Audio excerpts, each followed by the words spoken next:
What's up? Good morning, everybody. Good morning. Good morning and good morning. Well, odd time of day for a live stream, but after last night's unboxing of the LaserMatic MK2 XW, oh, and I got a funny story. It's short and, well, maybe not that funny. But after that unboxing, a couple people requested that I run the plaques live and they would watch. So I'm going to do a material test on some poplar and then run a couple big plaques. I don't know how long it'll take, but we'll find out. So,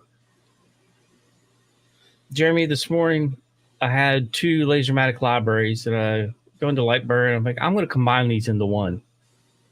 And I was looking at it, I'm like, I know what I'm going to name it. The LaserMatic MK2 Ultra library. So that goes in with... So if you're familiar with MK Ultra, you'll know that's the MK2 Ultra library. So that's my funny story. What you been into today? I literally was just getting around. I was in the house getting breakfast and coffee and dealing with the dogs and the kids and getting them school started and that stuff. I usually don't come out to the shop till about 11:30, 12 o'clock. I was kind of up on time after getting to bed late after that stream. I went to... After the stream, which was about 11:30, 11:45. Yeah. Then I caught up on some news and then finally went to sleep. Yeah, Now I'm up and last night. Up and ready. All right, let me turn this background off. I was just playing around. Tyler's in the house. Bulldog Chefs, Jack in the shop. What's up? Kai or Key? Well, Kai. I think it's Kai. Yeah. Good morning, everybody. Hey, morning, everybody. And as you can see right here, we have this XW, and it is more XW than what I thought. I actually had to move CO2 Galvo over a little bit and move the UV over a little bit to fit it here on the counter. Because it is a full 30.5 inches wide. And the workspace, yeah, you get almost 2 feet. Pretty spectacular. Let's turn it on. I'm in focus. I have a piece of poplar on there. It's the cutoff from the poplar plaques that I'll be running. The reason I wanted the XW is the issues that I was having with my big CO2. And the LaserMatic just produces good results, consistent. Not to keep harping on the LaserMatic, but I'm excited to have the XW so I can do this plaque, which is a full 18 inches wide, 12 inches tall on the LaserMatic. And this is a poplar board. It's getting washed out by the light. But you can see I've routed the edges. Sanded and routed. So I can make this plaque. I'm going to run a material test first. I mean, honestly, if you get a machine that's worth the hype, you might as well hype it. You're not harping on something that's worth it. Yeah. Yep. That is very true. And I will leave, let's see. Hey, Jerry. Hey, Jerry, what's up? So I have a short link now to enter to win my LaserMatic. I'll go ahead and post that in the chat. So that'll just take you right to the giveaway. And if you wanted to buy your own LaserMatic,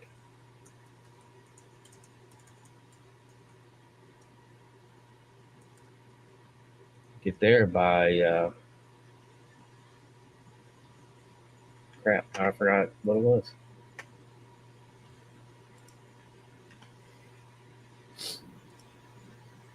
I haven't had enough caffeine yet today. I'll get there, don't worry. Yeah, I've only had the 1 cup. Oh, that's not enough. Okay, it's lightsource.pro/LaserMatic. I made it so easy to remember that I forgot it. Like, it can't be that simple. And it was. Well, let's do a material test. I think I'm going to, let's see. Oh no. Jack, were you using the Temu app? From what I heard, the Temu app is something you do not want to use. Temu from a browser is the safest way to use it because of their connections to the China government.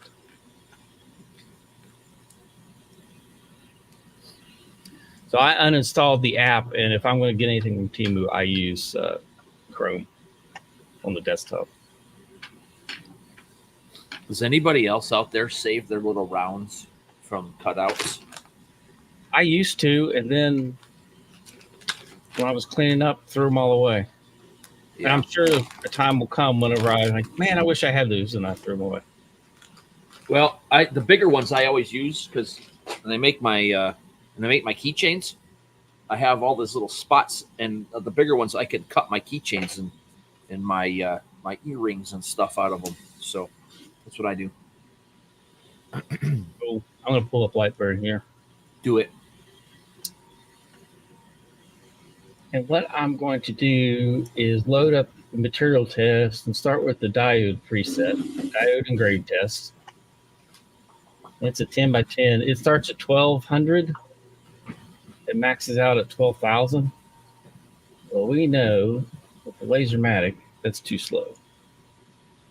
Let's go 5,000 to 20,000. Power, I'm just going to start at 20 and go to 100.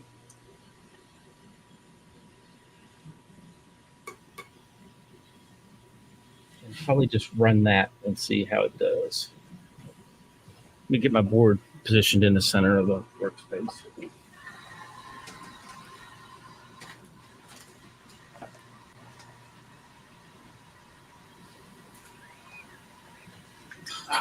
Found it. I gotta clean my mess up. My shop is such a disaster zone right now. Mine was all nice and clean, and I've, of course, done what I always do. Let it get piled up and messy. I got into another show yesterday, so that was the last minute. We found out about it on Sunday. I texted the lady yesterday, and she's like, "Yeah, we got room for you." So I got into another one. So I got 3 or 4 this fall coming up now. Finally. Let's see. I have 2 cameras here. There's one.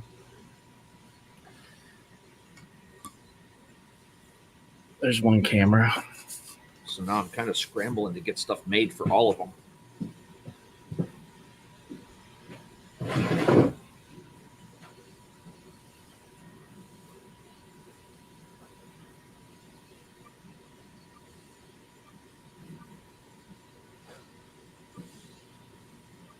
All right, for those of you watching, I have that camera angle, which is kind of an overhead looking down, and then I'll have this one.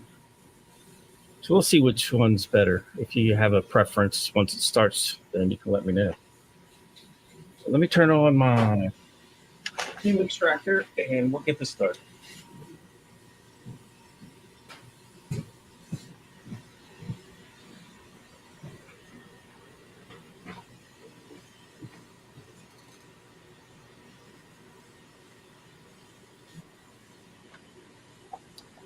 So this material test is, like I said, it's on the cutoff of the board that I cut those 2 plaques off of. So I'm testing on the exact same wood that I will be engraving.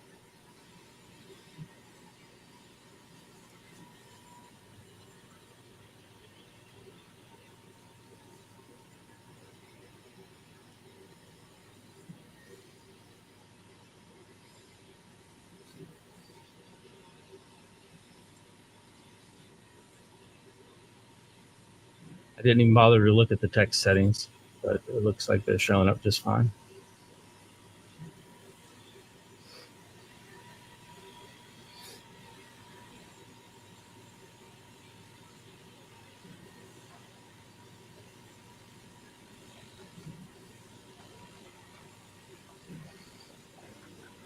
crazy how big this thing is.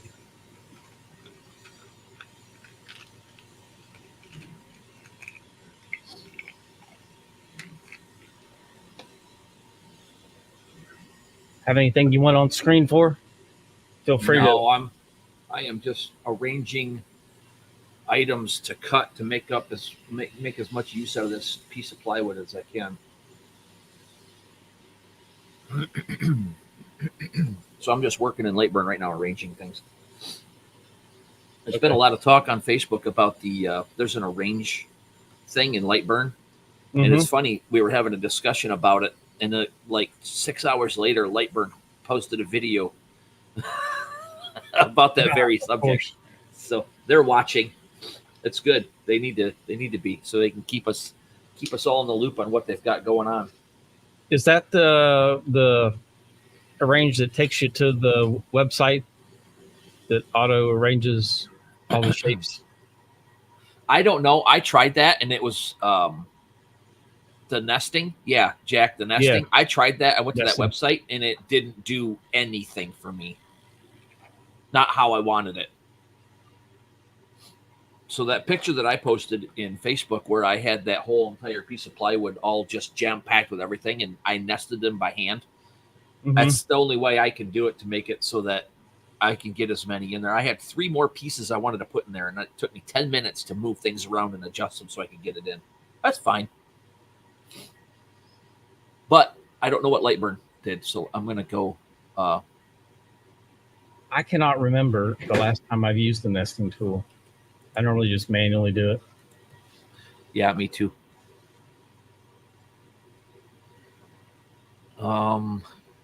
Mastering LightBurn's Align tool. That's not the one.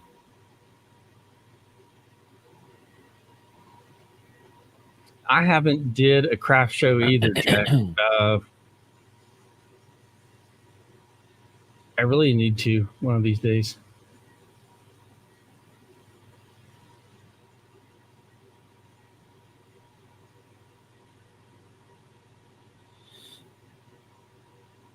I really would like to have a mobile laser engraving setup.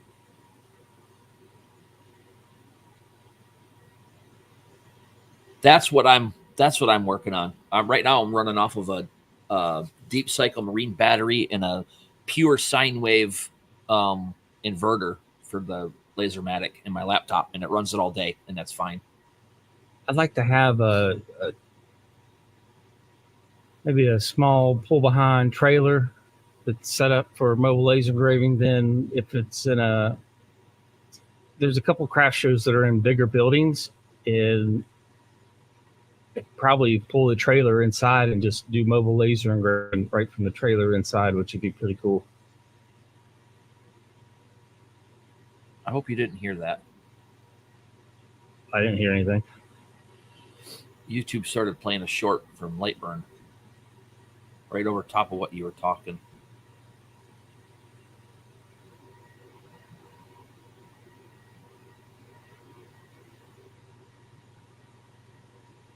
Oh, okay. Okay, I gotta go look at this thing now. Hold on. It's just a camera, Tyler. Tyler's asking if the diode is intermittent or is it just a camera?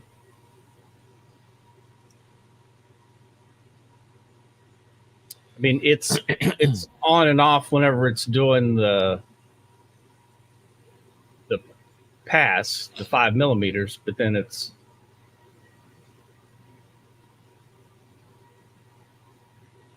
only on for at those speeds, not even a second at a time, I don't think.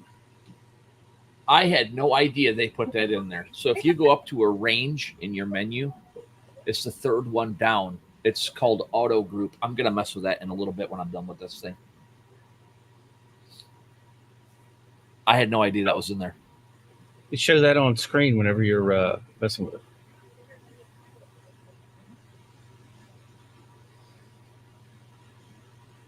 What I found with the CO2 in poplar is it's hard to get a really good dark mark.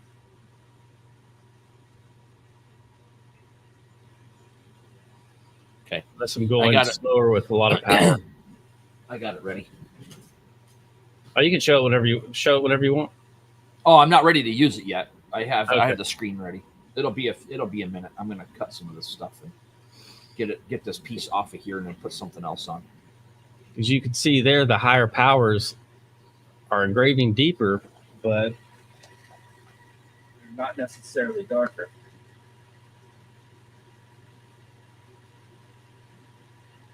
At least at the higher speeds.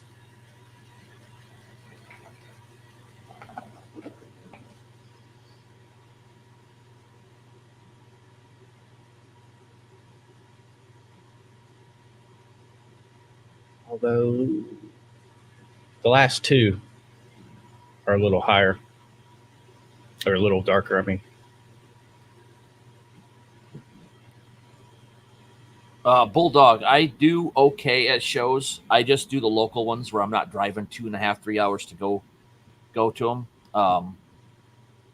So I haven't gone to the big shows. I'm pretty sure I could do better. But the last show we did was in July at our local, we have the headquarters for Gerber Baby Food, Nestle Corp in our town, and they have a festival. And so I was it's called the Veterans Memorial Park. So we were set up outside, and we did about, I don't know, 5-6 hours. We did about $450. It wasn't the greatest, but there wasn't a lot of people there either.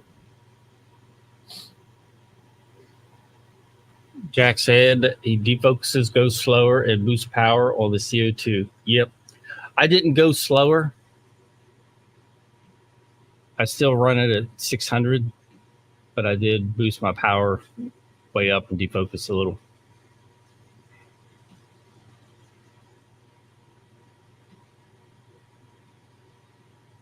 As big as the plaque is, it takes forever.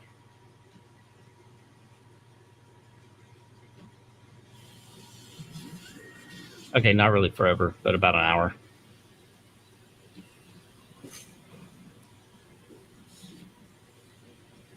All right. I got about 10 minutes on this cut, and then I'll start messing with that nesting thing, or that auto align, whatever. What is that called again? Auto group. Auto group. Hey, you guys want to hear something annoying? All right. See, this is using a bidirectional fill. With the We Create software, I was testing the We Create auto feeder. Might be able to get that on camera for you to see it. Yesterday, and I was noticing all their settings run unidirectional. So it's like a freaking old style typewriter.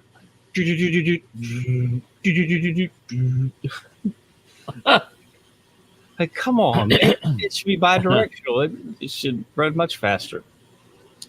I need to investigate that software further to see if I can change that in the settings somewhere. But their preset is unidirectional.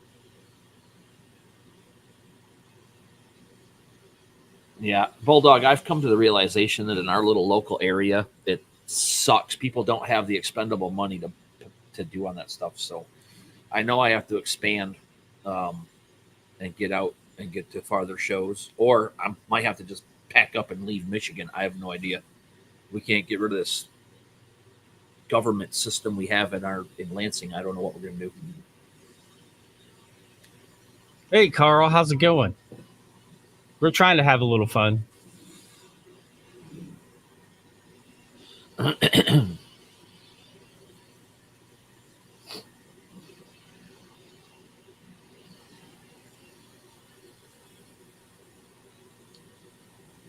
Trying our best.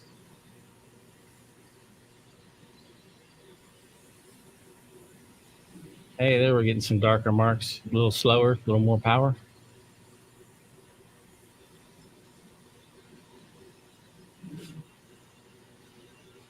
Well, here's a hot tip for y'all. Pay attention to where you're putting your stuff, because you'll cut right through your 3D printed hold downs. Yeah. For the third time. No, Carl, Oh I was not up all night. I finished the stream, got a snack, got my blood sugar up a little bit, caught up on some news, then went to bed.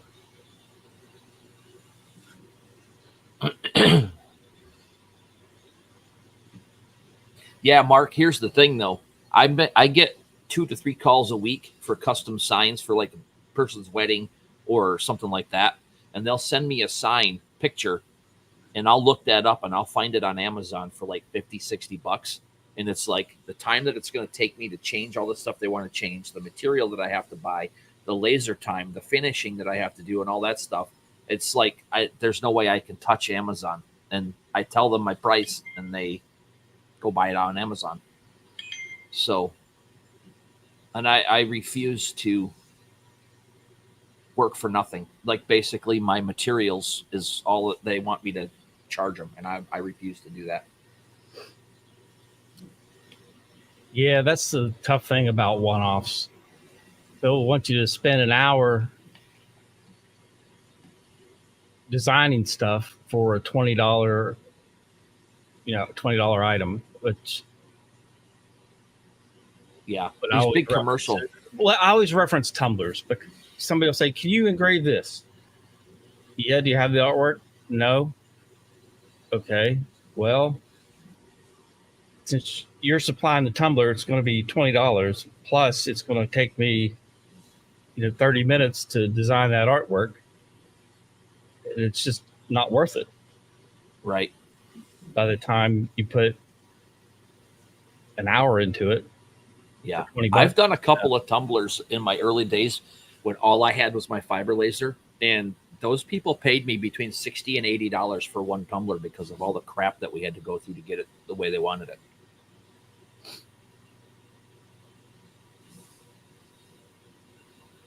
But those people are 1 in 100. Those are very rare that you find somebody that's so adamant about having something specific that they don't care what it costs. They just want it done. So I did a nice, the kind of one-offs that I like to do last week, which was, it was a bracelet made out of, I guess you'd call it recycled spoons. They were silver spoons, and they were two spoons formed into a bracelet. And she just wanted text on the back side of one spoon and some more text on the back side of the other. Real simple. Like that, I don't mind doing.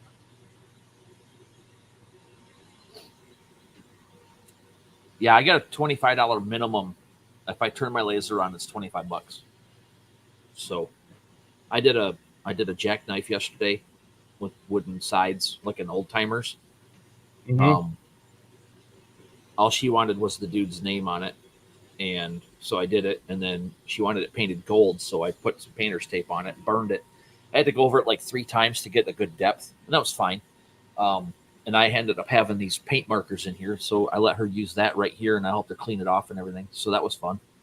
And then my friend came and brought me 2 Matchbox cars. And so I did some stuff on some Matchbox cars yesterday with the fiber laser. That's cool. So, Jack, if somebody brings you a tumbler, it's going to be $40 to engrave it.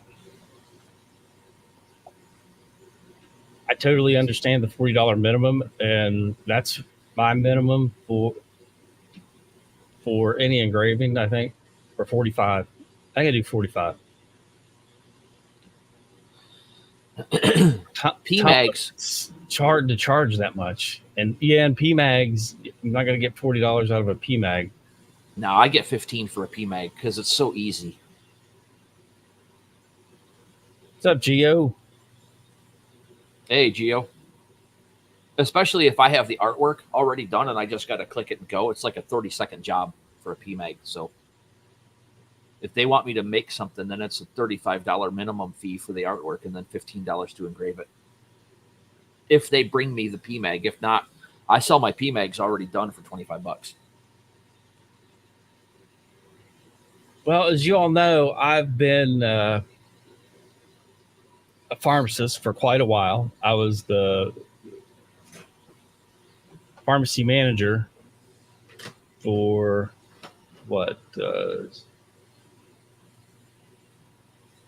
18 years, 16 years, 16.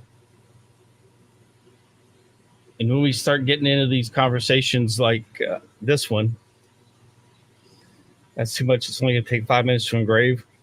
It reminds me so much of working in pharmacy business and working retail and working with people. I think that's my major turnoff, is that it reminds me too much of my day job, and I don't want that. Yeah. Hey, Rich, how you doing? Richie. The guy called him Richie in the stream last night. That was funny.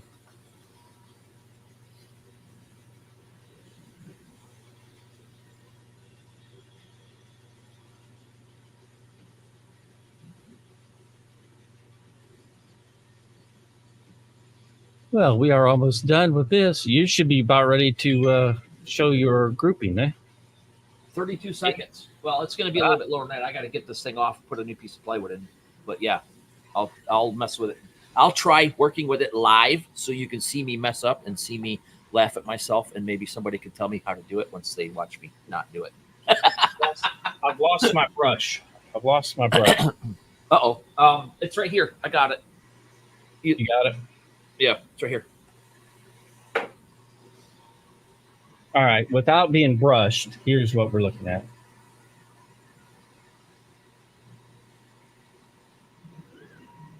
Hold on. I should have just left it solo. There we go. That's some nice marks. That's some considerable speed. So I think it's going to be good to go.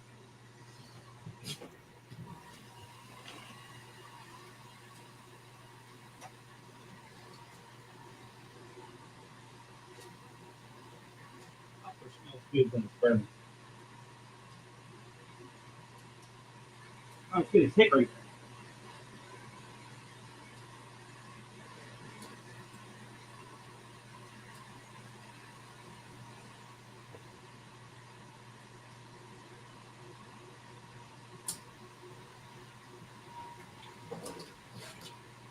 I get that every once in a while, this thing will put tabs in on a full cut, and I don't understand why it does that.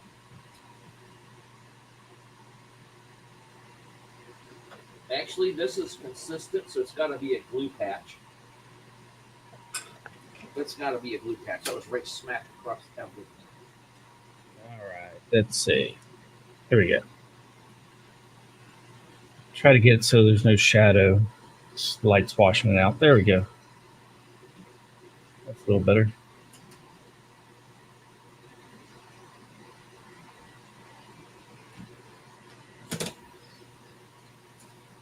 Yeah, I think I'm liking 10,000 speed, 90% power. That's a nice, looks like it'll be a good mix. And that was running at a 0.1 line distance too, so that's not bad. It's not all bunched up.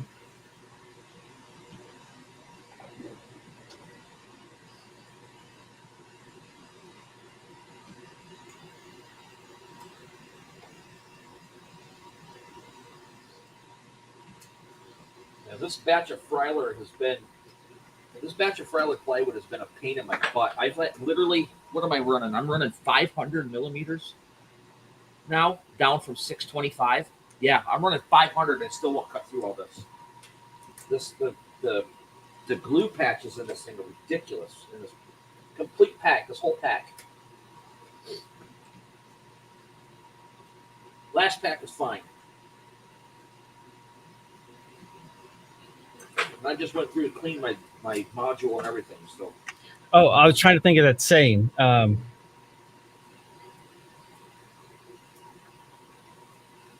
The work is good, fast, and cheap, but never all three. Something like that. Yeah. So you get to pick two. Yeah. The other one is like the guy, a plumber that went in and gave an estimate for somebody, and the guy was like, "Well, why is it so much?" And the guy was like, "Okay, well, instead of $800, why don't you consider $1,250 or $1,500? Because you have to buy this, you have to buy this, you have to get licensed, you have to have your truck set up, you have to have all this."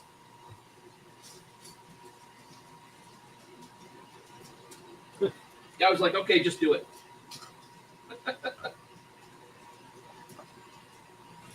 Do it. Just do Try it. to get my head in the way.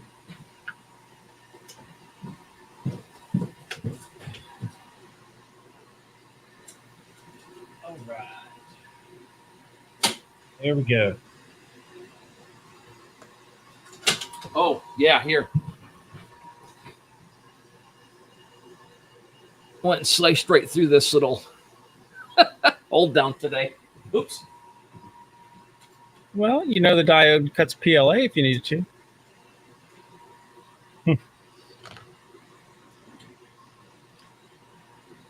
All right, there is the poplar board. Now, let me back over here, LightBurn.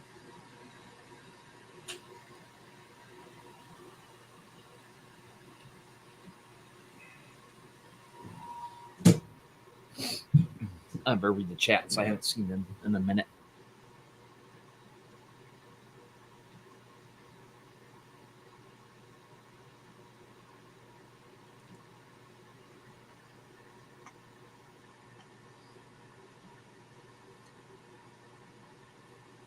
Yeah, Rich, I just cleaned it. Actually, you know what, Jack? You're probably right. I should probably look at that after I ran over that PLA.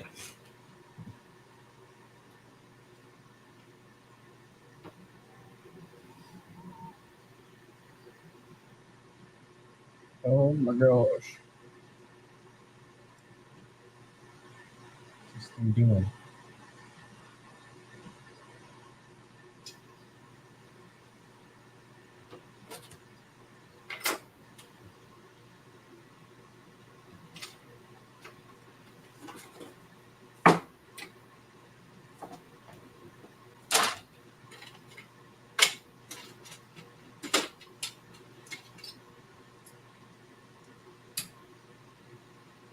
Okay.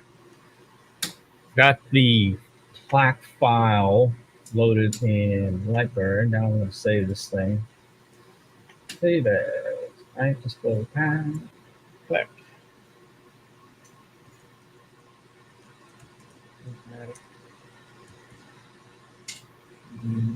W.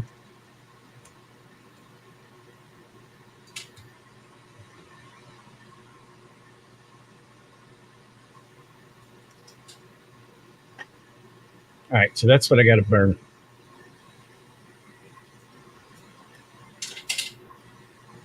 Now I should be able, with the LaserMatic, just line my framing line, the exact size of the wood, right up on the boundary.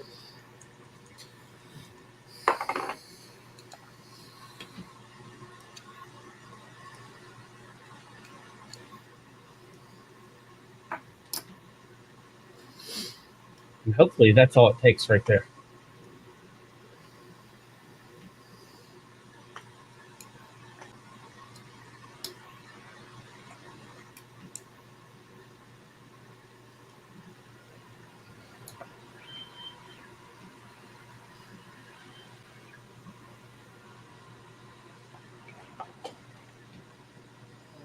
That looks perfect. Normally I have to put magnets down on the honeycomb and the CO2 and get everything lined up. I just put that in place and it looks like it's perfect.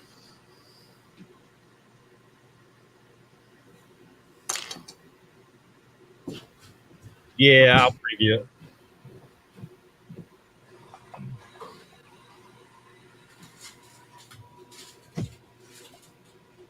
Oh, let me see it with the laser on.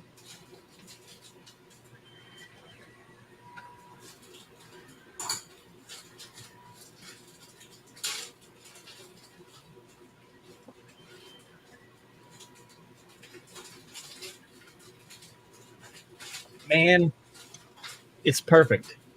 That's amazing.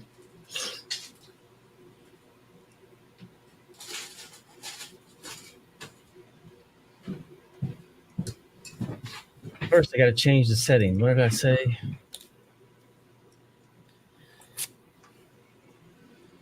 It's going to be 10,000. 90. 0.1. Bi-directional. Let's see, let me turn on overscan. Now let me preview that.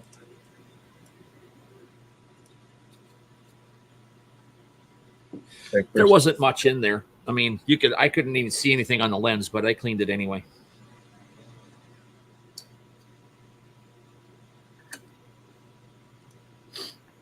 Just to make everybody happy, because that's what we're here for.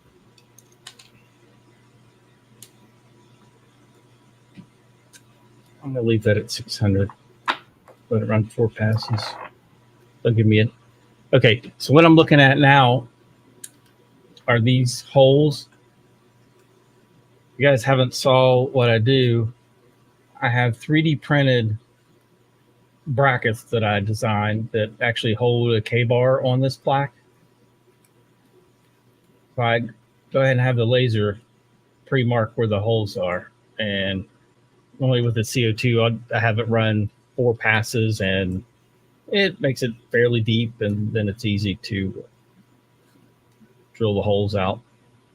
And then I countersink them from the backside.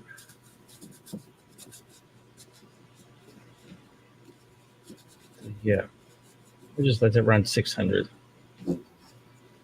94 passes. See what it does. As long as it's marked. Yeah. Actually, let me lower it down. Change it to 4.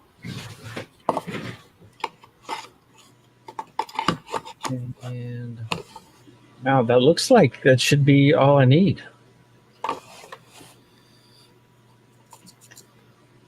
I'm wondering what this frame would look like if it was in an offset fill. Do it offset and do everything else. Yeah. If I could cut the engraving time down by having it do each group individually, because then it wouldn't have the white space in between these two metals. Or you can just run it all at once. What's the preview time? See, an hour and a half.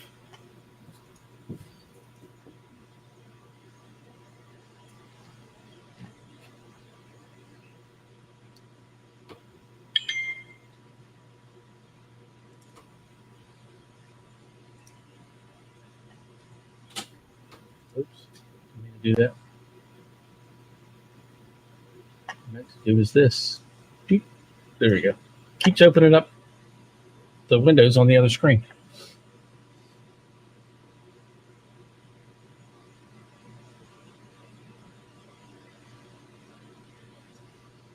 I was thinking about using offset fill for the border, and I was thinking about changing this to fill shapes individually.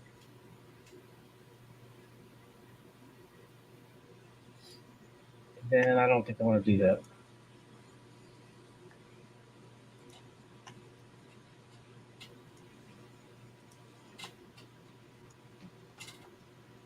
Thinking I might take these two, group them, and put them on a different layer.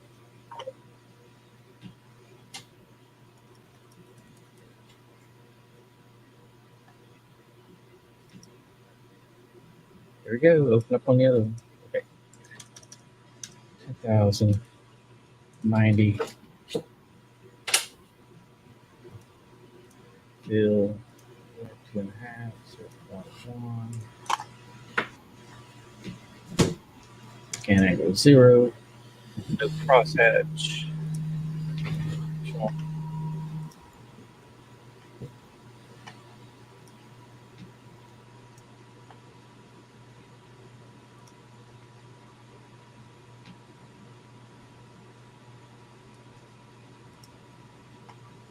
Okay. Jack, only when I get my my XW, and then I'll be happy to send you a laser. But at this point, that ain't happening.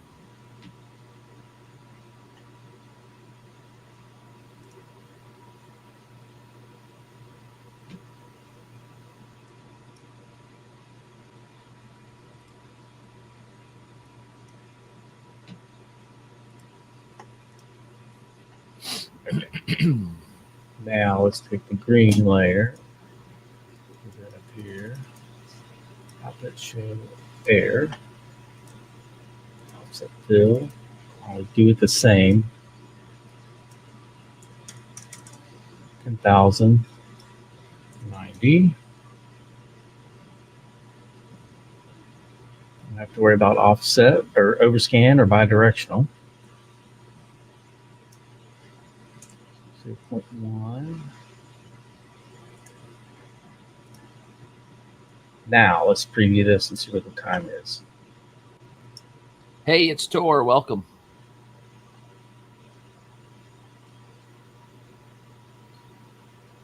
Okay, 3 hours and 40 minutes. That's not right.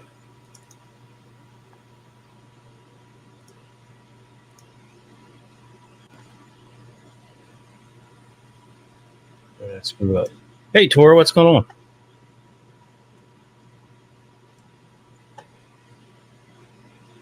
Okay, auto group doesn't do anything.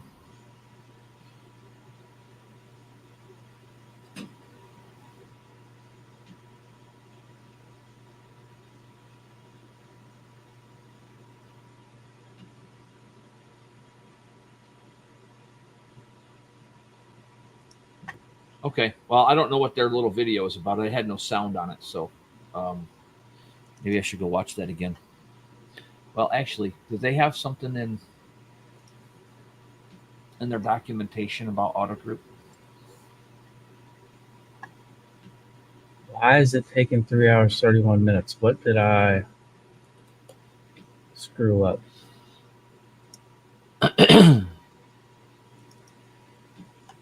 Oh, all the auto group does is automatically group shapes within other shapes that contain them.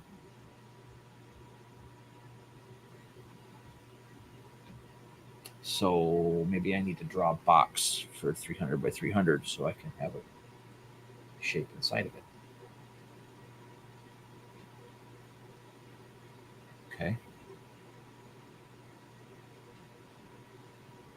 Collect all of those. Arrange auto group. No, it did it. Yeah. No, it doesn't do anything to arrange the pieces on your plywood. So that's just I don't know what they're I don't know what I have no idea what they're doing. Okay. Well.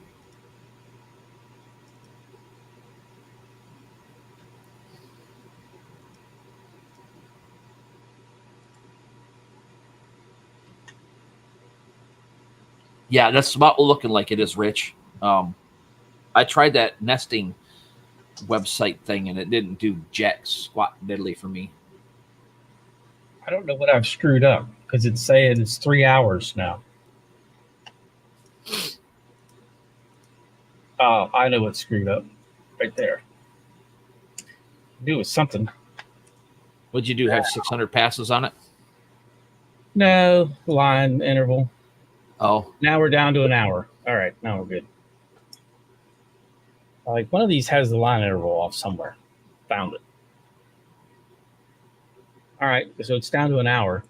As you can see the preview, we don't have it running back and forth between these two the whole time. Offset is just doing that now. So it'll just back and forth here and back and forth here.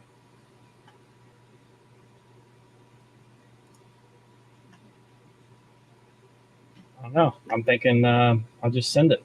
See what happens. I mean, I've already wasted 2 plaques. It's $20 worth of poplar. Might as well work on another one. Okay, here we go. Preview one more time. Offset fill won't have to worry about getting close to the edges and running into a hard stop. So here we go. Wish me luck. And go.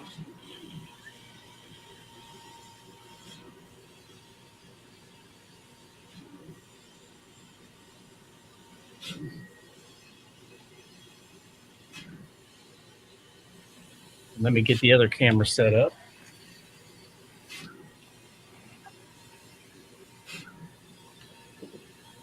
You're on full screen, just so people can see your machine go. Okay. All right. View number 1. View number 2.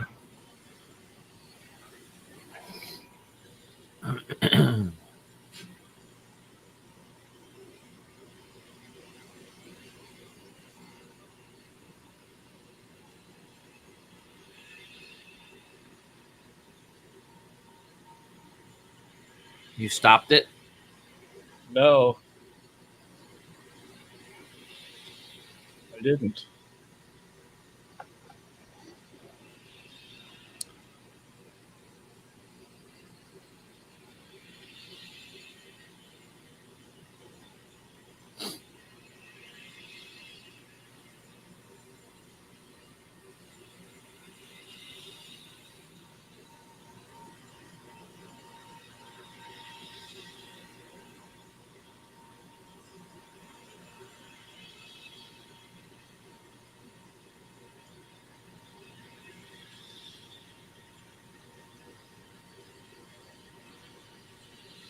Let's see what happened. Saying it hit a hard limit. I don't know where it would have hit it.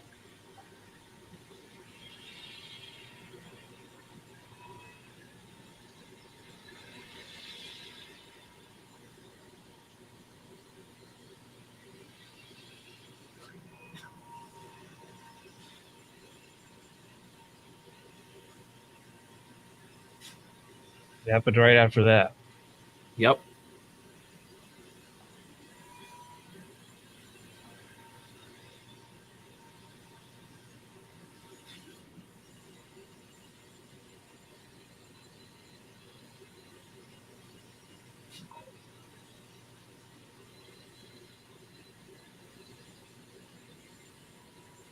Ghosts in the machine.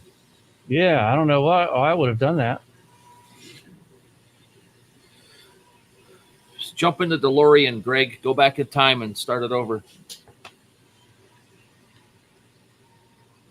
We cannot change the past, only the future.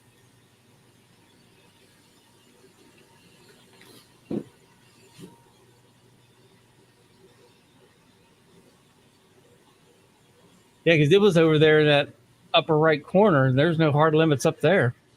No.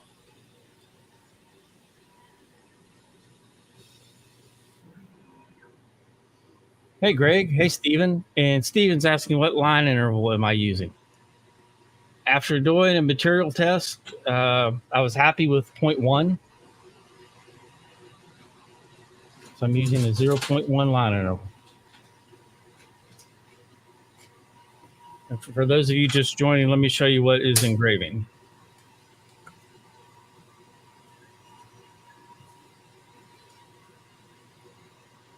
That's what we're working on. It'll take an hour, which is about what it took on my CO2. And this will be much better results than my CO2, which is wonderful.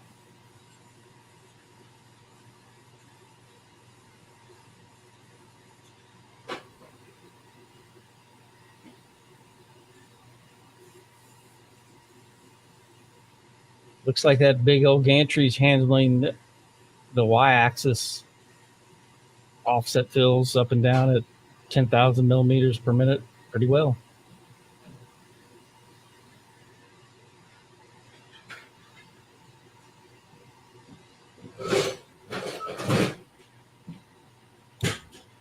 Jack, there's a piece of tapes that's still there. I need to remove that. It's possible that tape could have gotten away. I didn't even pay attention to that being there.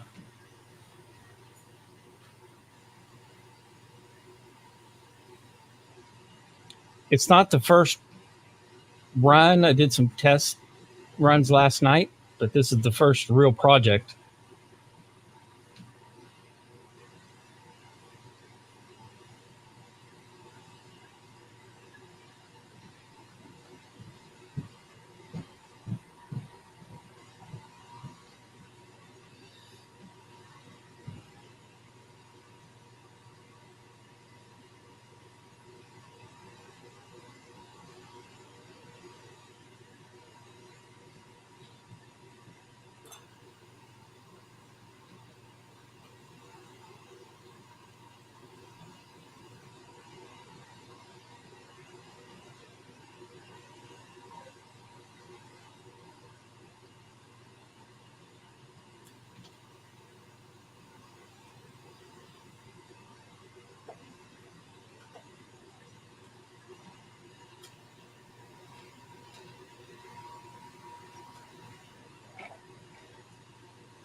Hey, Clayton, how's it going? And Eric, how are you doing?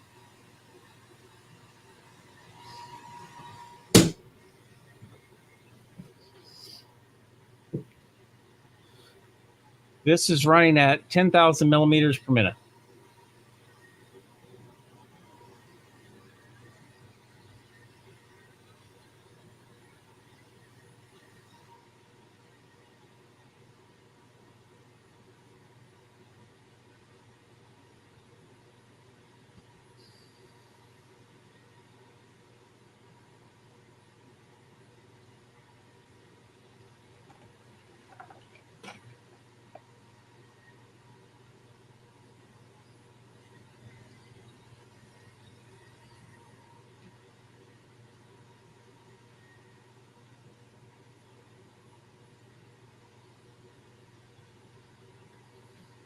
Oh, I like that. That's coming out really nice as far as on the camera.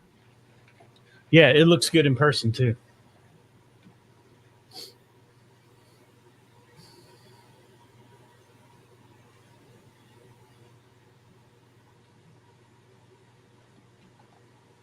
What?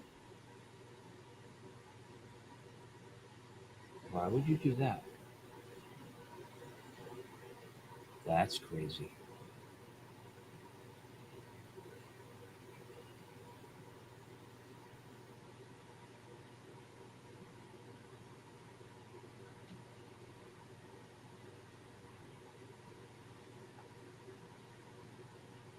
Oops, wrong one.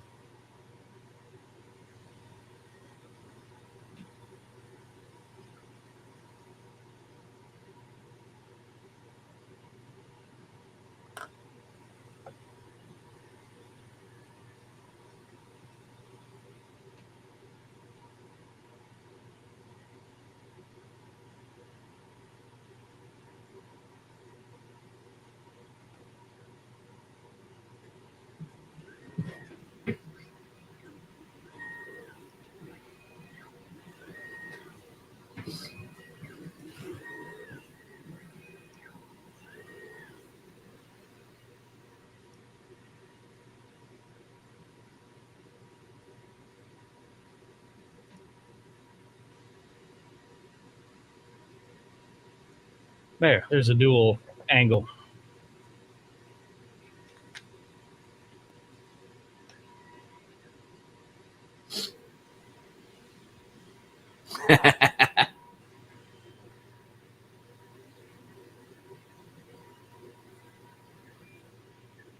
How do you lock the steppers? I don't know how to do that.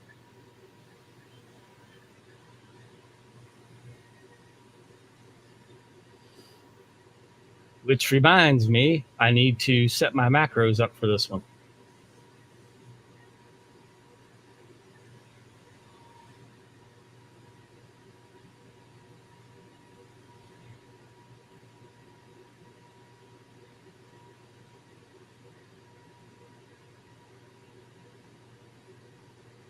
No, it's not shallow at all.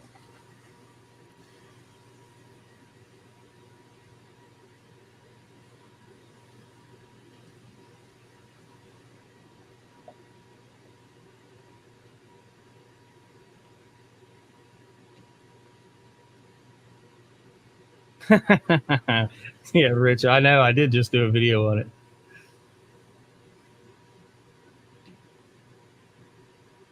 I was teasing.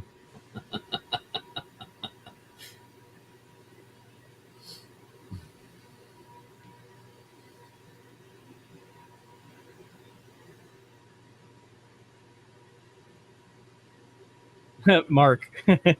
That's funny. He learned from my video. At least I remember that I made a video. I think.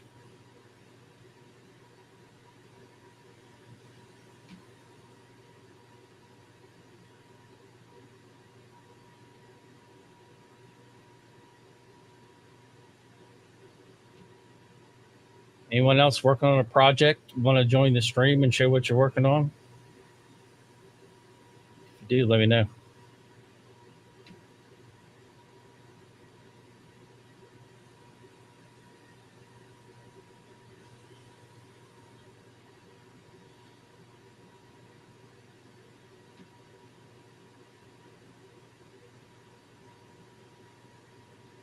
It looks really good in person.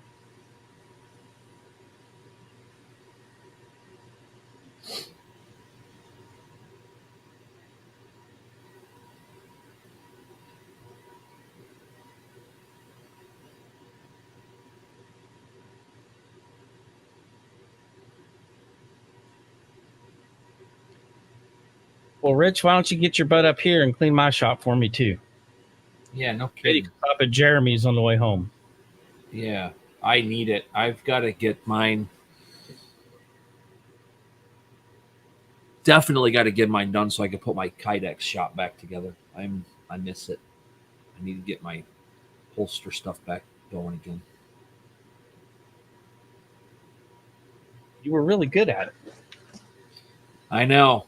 I got more ideas other than just doing guns and handcuffs and other kinds of stuff, but I got to get it all back together. And I like the lasers, but I like the lasers more, so I made room for all my lasers. Now I want my Kydex shop back too. I want everything. Hey, I've got something I could use a Kydex sheath for.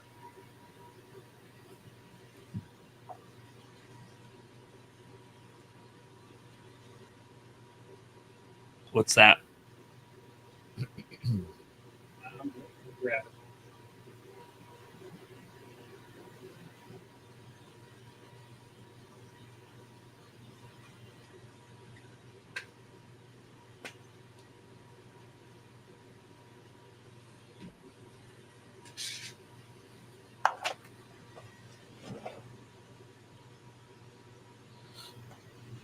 This. I need a Kydex sheath for this guy.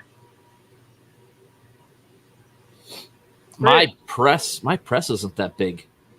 I can get Kydex that big, but it's like I don't have a press that big. If you guys missed it, this was my unboxing night from last night.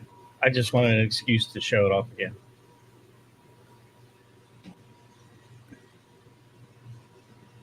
Okay, so I do a video series on how to connect two press jacks, make a huge. Where's the camera? I need the camera. Make a huge press thing that's 30 inches long, maybe 36. Order 4x8 sheets of Kydex so I can cut it down big enough. I'm still in my same clothes from last night. I worked all night next door. So yeah, send me like $500, Patrick, and I'll get you a sheath made for that thing. That's what it's going to cost me to get everything built. I'll just stick with the canvas one, with the nylon. Just going through my head, knowing what I have to do to get that made. I'm like, okay. Yeah, that'd be crazy. Hey, Jeff and V.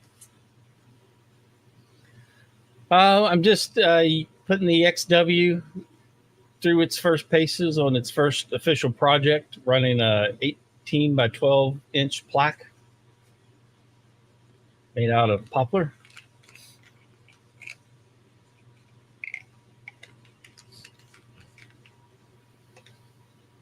Hi, V.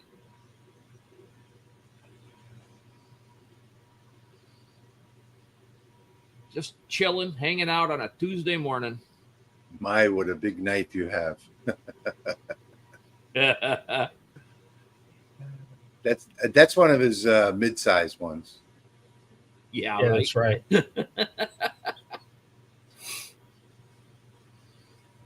I'm getting quite the collection. That's just the little guy. I'm going to have to start recycling unboxing knives and use them again. I was tempted. I went to Harbor Freight the other day to get some ammo cases, and I was tempted. I went to that machete section. Mm-hmm. They had a lot of nice knives in there.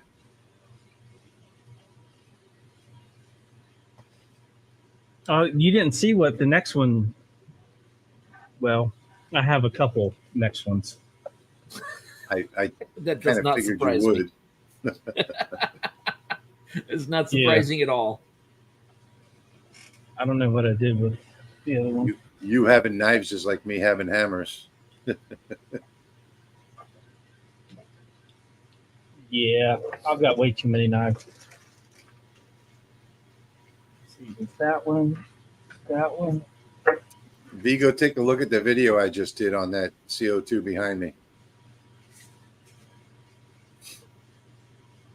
New shop is coming along great, Greg. Just waiting on some air purification. Geo, the engraving alone on that blade was 20. What did I say? It was 20. 22 hours, I think you said. No, it was like 22 and a half inches. Yeah.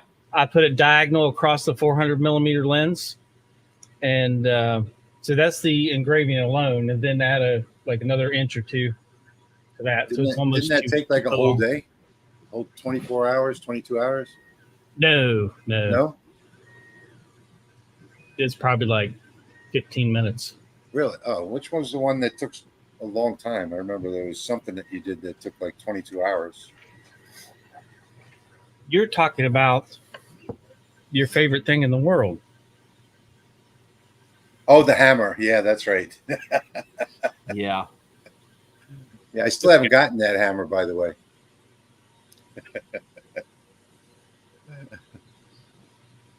Let me see. There's the state of West Virginia on it. Come on, focus. There we go. That came out beautiful. Really did.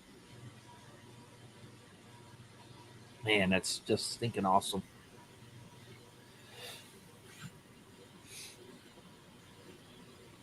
Why am I going this way? V, that new CO2 is awesome. V's asking how the new CO2 is. It's definitely, I would put it above all of the CO2s I've ever had. In the other shop, we've got two Bosses, one Thunder, and the rest of them are Chinese. And I would definitely rank this one higher than any of those. And it's a third of the price. So you're dealing direct with a manufacturer is completely different than dealing with a reseller. I want to point out something with this engraving. It would take about an hour on the CO2 laser, and that was just running it all at once with all the white space scan and everything. By changing the border to offset fill and running the shapes or the groups individually, like the two metals. Let me pull that up here. Those of you just joining. I made the outside border and offset fill. The two metals are now going to go run by themselves. They'll do one, then do the other. So it doesn't have to scan all this white space in between. And then just having these to where it's just working on each one individually. It brought it down to an hour on the diode. So it's the same runtime. And just by changing up their situations there. Those, yep, just by changing that. And yeah, but the quality's better than my CO2. Yeah, the quality's better, but on your CO2, you didn't use the offset fill on the outer, and it did a zero scan on everything, so it's not really comparing apples to apples. However, what I'm saying is the time that I would normally spend creating one of these, I was able to get it down to the same time on a diode. Yeah. By changing the way it's processing things. Yeah, I could have made it quicker on the CO2, but I just never. These I ran at 1,000 millimeters per second. And even down as small as this. Nice. Yeah, Mark, ungrouping the metals is exactly what helped cut down that time. Yeah. I just made a fidget spinner, guys. You ran those at 1,000 on the RM laser? Yeah. They say that it's rated at 800. I went into the Ruida settings on it, and the settings from the factory is 1,000. So I decided to try those at 1,000, and it worked perfectly. There's absolutely zero distortion on any of these.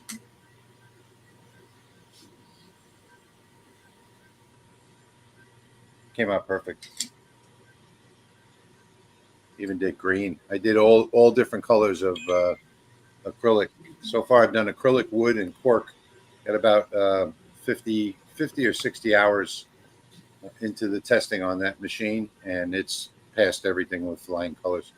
The cork is amazing, because it's so easy. It's really easy to engrave, not so easy to cut. You know what I mean. So, like the really thick, I have the 6mm cork.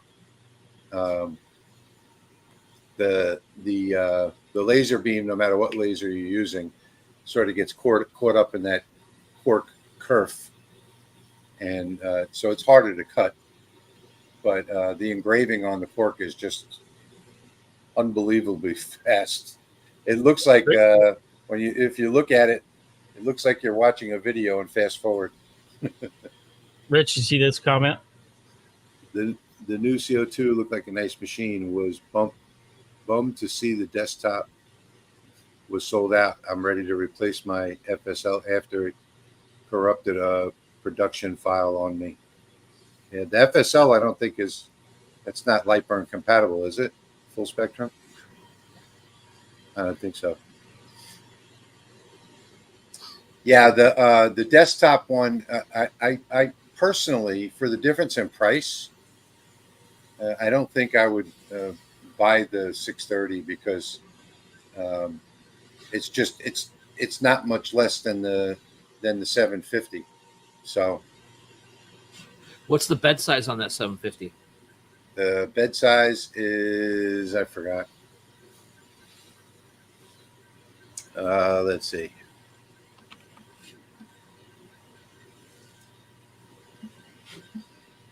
Uh, 750 is 700 by 500. Okay. 27 and a half inches by 20, or almost 20.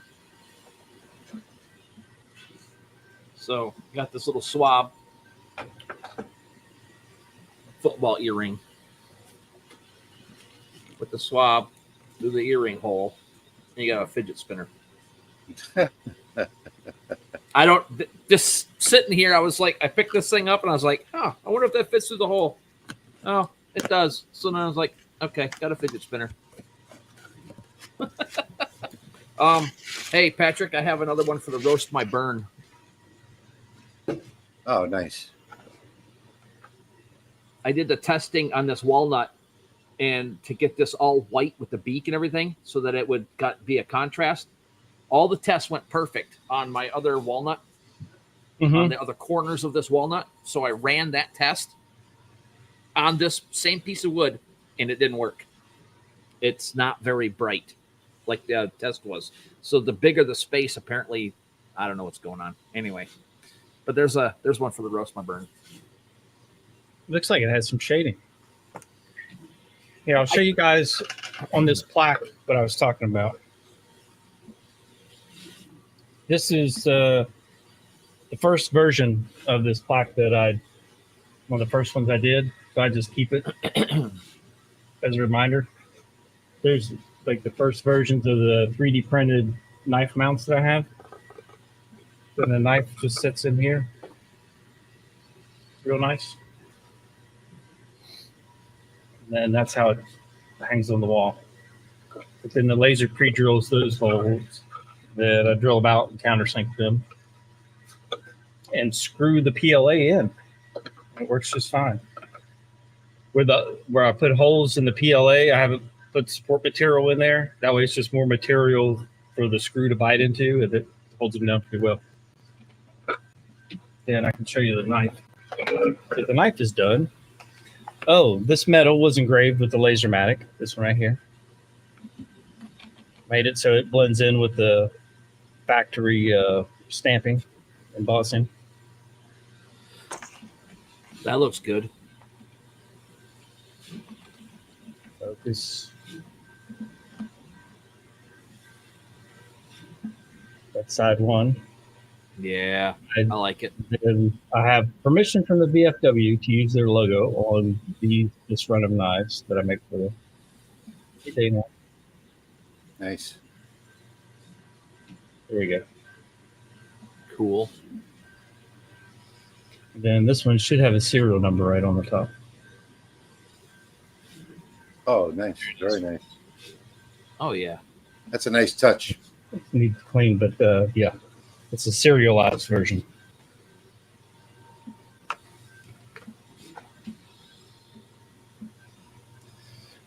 Let's see. If it's Tuesday, it's Saturday. That's what I say. Just another day in the week. Gio, I sent a message to the factory. It's midnight over there. They're probably not going to answer right away, but I'm pretty sure the J630s are on the boat on their way to California. But I'll shoot you an email when they answer me. Yeah.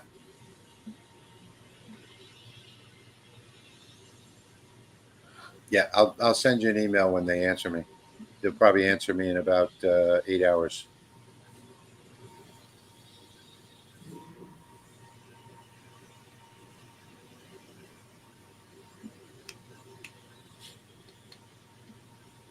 I'm trying to communicate with Alibaba seller to see if, well, I want to get a price first. Then I want to see, hey, you want to collaborate? I can it'll be shown on my channel every day to get one of those container houses. Yeah. Like a 20 foot, and then it folds out. So you have like almost 24 by 20. Yeah, we saw those in Florida at Eon. Yep. Hey, Dwayne. Welcome. Like that would make a good laser workshop. It'd give me some more room.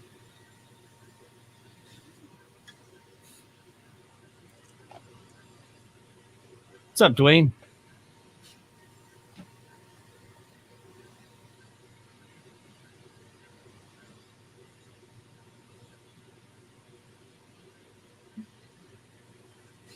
Yes, Mark's asking if I use heat set nuts for screwing into plastic. Typically, yes. I'm just using regular wood screws. Well, not regular. They're more the decking screws to hold those brackets on, and they seem to be working fine.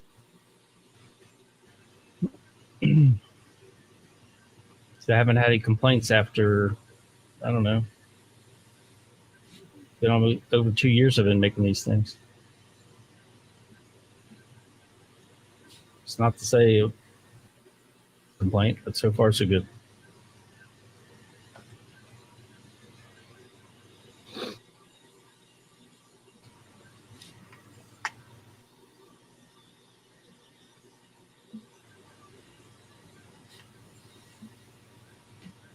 And looks like my internet might be struggling a little bit. So if you see me flicker or freeze, don't be surprised.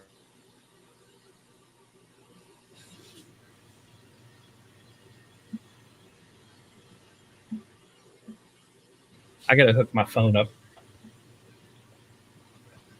to the ATEM so I can get a close up of this engraving. I'll do that in a minute.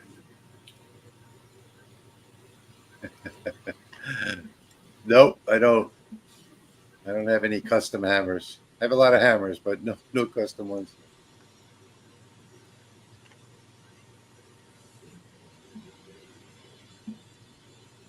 Yeah, V, we saw them in Florida when we went to the Eon factory, and they're sort of like Jetsons houses, like futuristic bubbles. And they were pretty cool.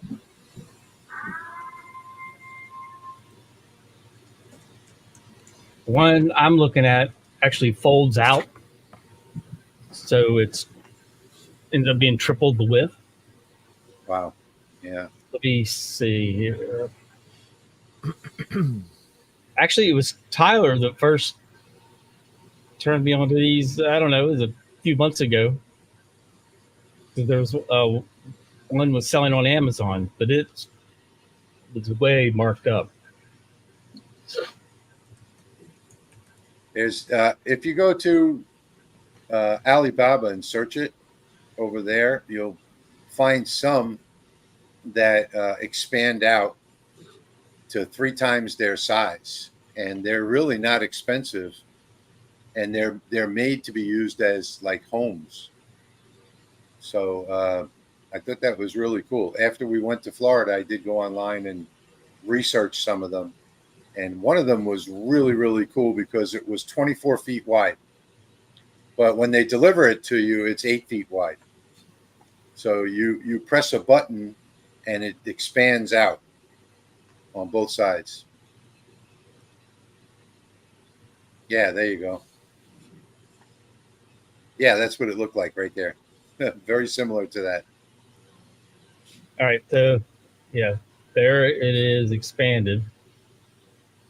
They have 20-foot, 40-foot, and some like you can get them with all this stuff pre-installed.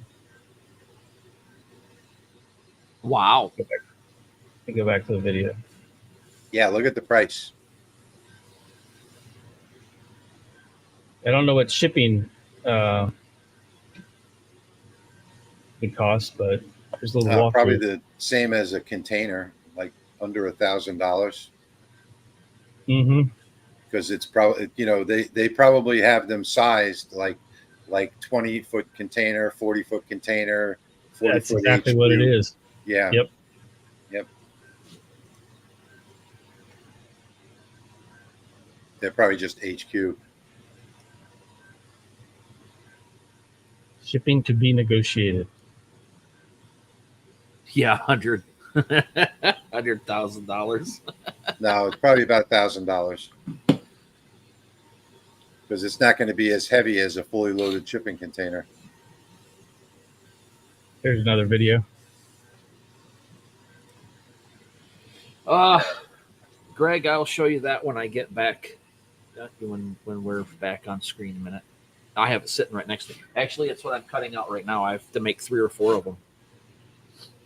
Something like this, I was looking at, you know, the Amish built buildings, the regular wood buildings, and then like this is already insulated. It just expands out. It has you can see it has water hookup ports and stuff in it already. If it comes with a bathroom.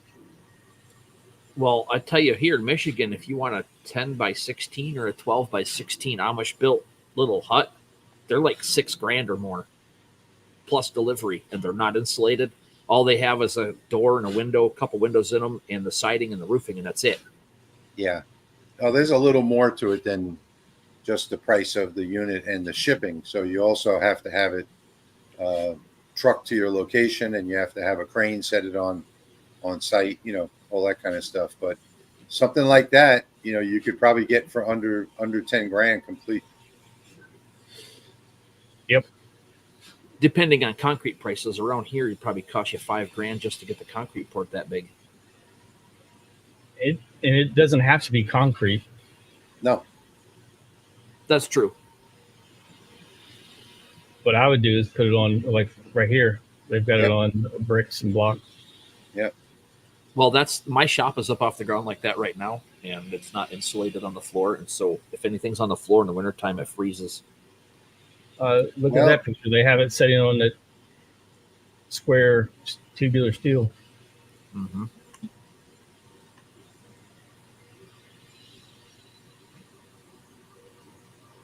I can tell you that this shop is 18 by 36, and I paid $2,100 for the slab.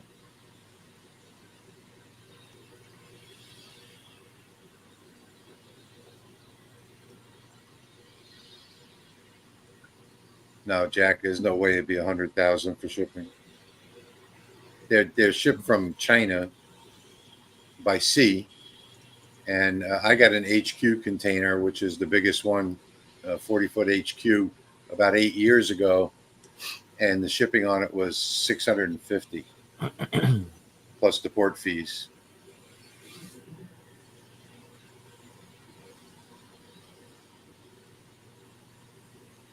But there's another company that's actually making people's houses like that. That was like you could use it as a house. Yeah, look, search container house or container office. Yeah. That's what I'm working on. Maybe if I Is that for find paint? You can use it for paints. You can use it for, this is for essential oils. So Oh, you've yeah. got the Okay. bottles, and then you've got the rollers, and then you've got the big holder in the middle. You can make these square and use them for like model car paints, those little square bottles of paint. You can adjust this plan for anything. And I ended up buying this plan because I was in a hurry and I didn't feel like making it, so I purchased it, and it works great. One of the very few few designs that I've actually purchased. Those are shipped from China, Greg. If I find one of these suppliers that's willing to work with me, then we can set up a group buy. Maybe the more you buy, the lower the price. But if not, I'm thinking it'd be great if they could set up some sort of discount for subscribers, and I guess that way you wouldn't be an unknown if I've already went through the process with the company and get to know them and make sure they do what they say they're going to do. Yep. Well, Gio, it looks like there was enough room for her to have a she shed room. Just give her a little bedroom in there. Yeah. Just put the lock on the outside. That way you can keep tabs on her. Well, one of the nice things about it is that they come in all types of configurations. So the one that I looked at was 9,900, and it was 2-story, 16 by 40, and it was $9,900. And they have singles that don't fold out, and you can attach them together to make bigger and bigger rooms, or keep them separate too. Yeah. They have all kinds of stuff. One of the nice things, though, is that they're all made out of steel, so you don't have to worry about, things like termites and stuff like that. Yep. Even the wall supports are metal.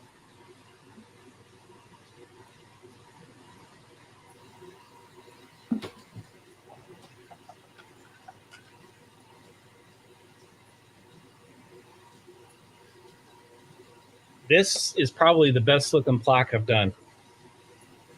The engraved just looks really, really neat.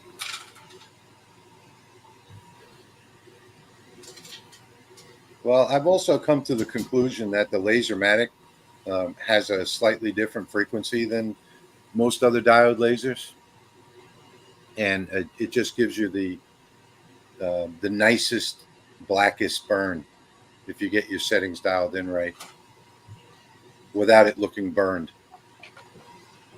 Like, for instance, if you compare the LaserMatic to the what the heck is that one? Oh, geez, now I can't remember the name. The Creality. Compare it to the Creality. The Creality doesn't even come close to the quality engravings of a LaserMatic. Yeah, no, Falcon. It doesn't. I have both of them.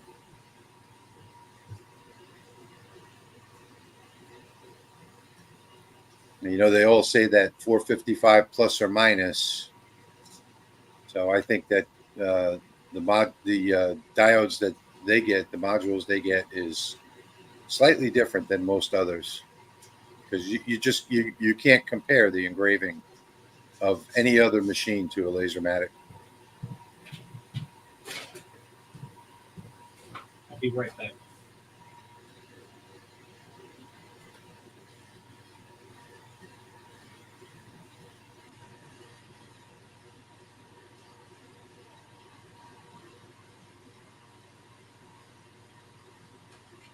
All right, you guys have fun. I have to go take a shower and go to work. I'll get a jump out. Well, thanks for stopping by. Yep, I'll see you all later. That's coming out real nice, Patrick.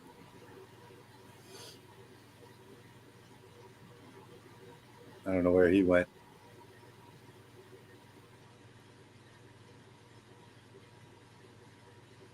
Yeah, V, you could use them for an Airbnb.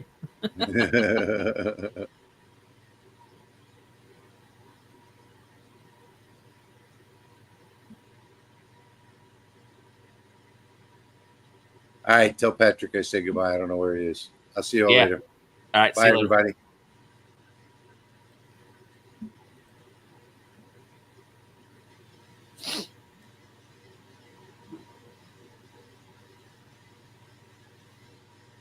No, Ed, we got on at 11:30 today. He decided he was going to do a test grid, get his settings dialed in, and then run a couple of these plaques and stuff for because his CO2 is messed up. So he's got to get these done.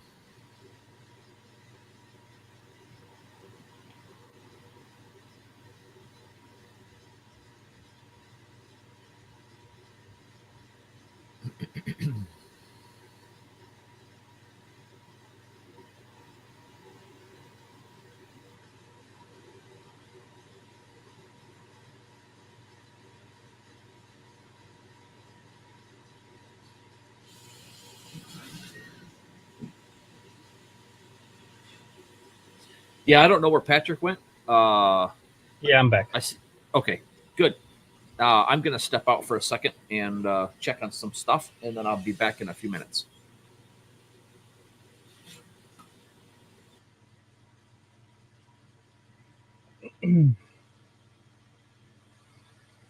Oh, we're coming down to the end.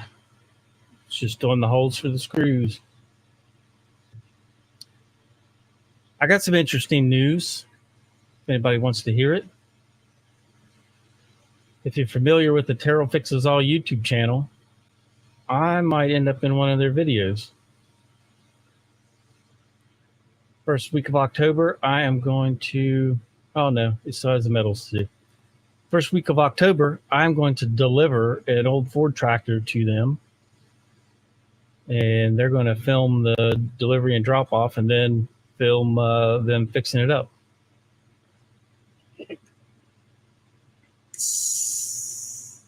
I think that'll be pretty cool.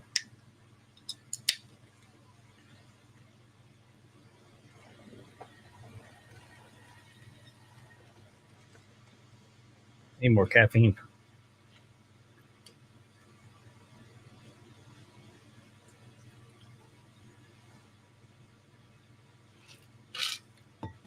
Ed, if you are lucky, I will be announcing your name on October 18th.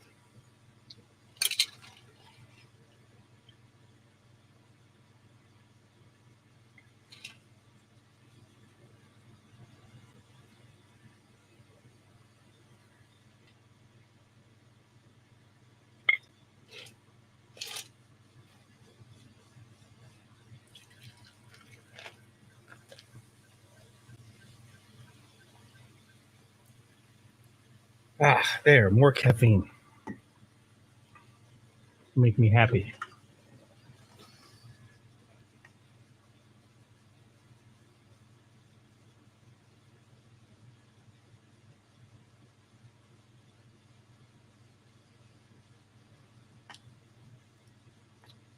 I think I forgot I did. On the blue layer, which are the metals, I forgot to change it to fill groups together. So it's filling shapes individually. So it's doing like a kind of the middle top of the metal, and then it'll have to go back down and finish the rest of it.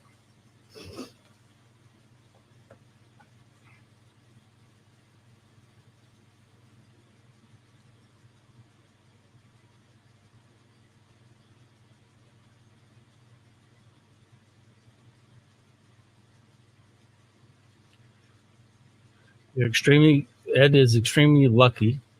Says it might be all bad luck, but it's in abundance. Well, there are two types of luck, and you got a 50-50 chance of which way it goes.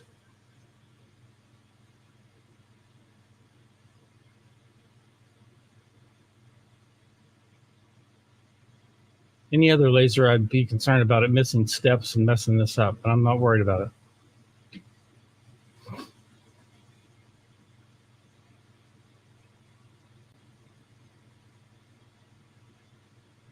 Although it's making it take longer than it should. So actually the time on the next one will be less.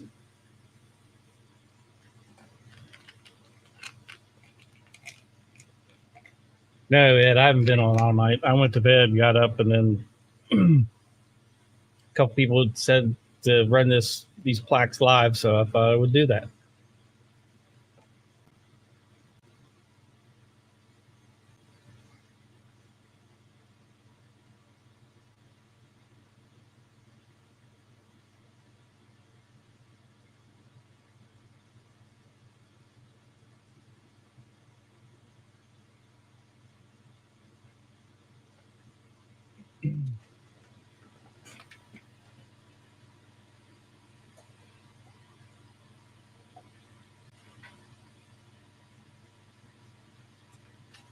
I've got too many videos to do. Guess that's a good problem to have.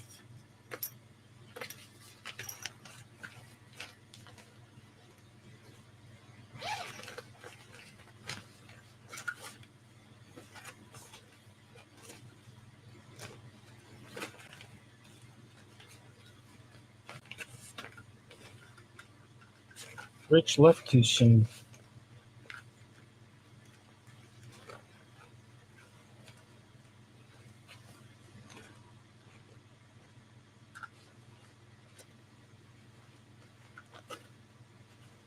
I was going to put his sticker on the LaserMatic while he's watching.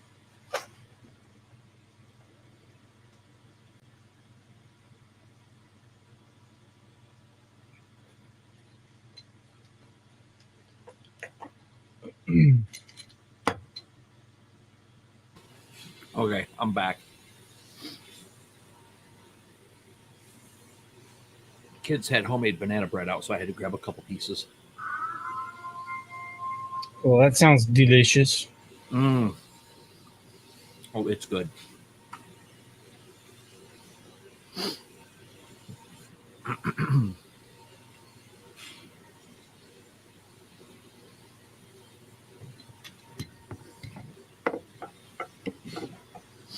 Yeah. Hee-haw. I'm going to get a rubber chicken because every time somebody says, I wish, or that hurts, or I did something wrong, or I shouldn't have done that, I want to beat them like Doc did with the rubber chicken. Well, don't do that.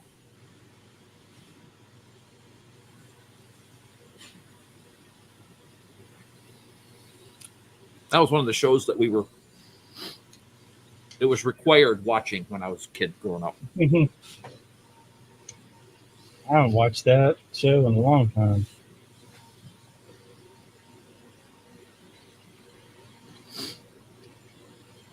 Every once in a while, I'll get on YouTube and force my kids to watch Doom, Despair, and Agony on Me. If it weren't for bad luck, I'd have no luck at all.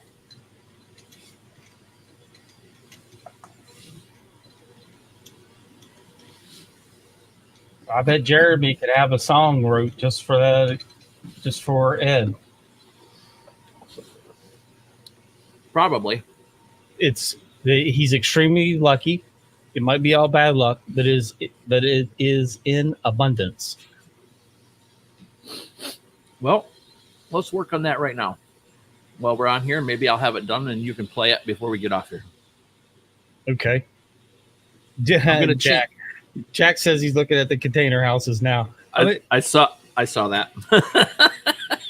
I'm hoping that this works out, that I can get one and make it my new shop.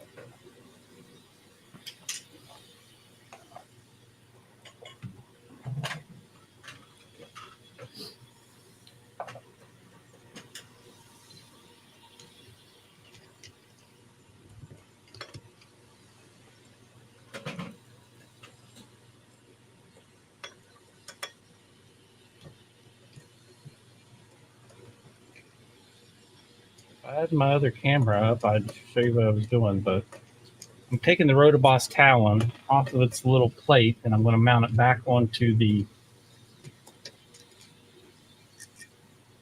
little gantry type thing it has. I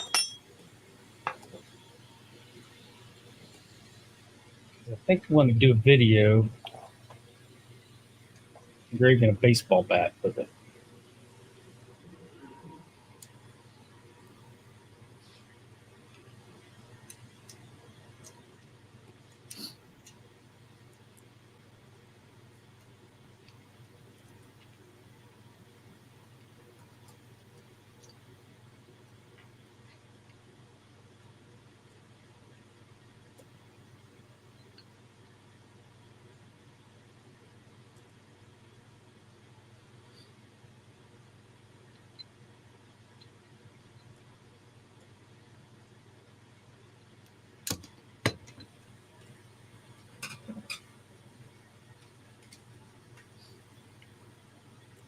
One more little screw to remove. There we go.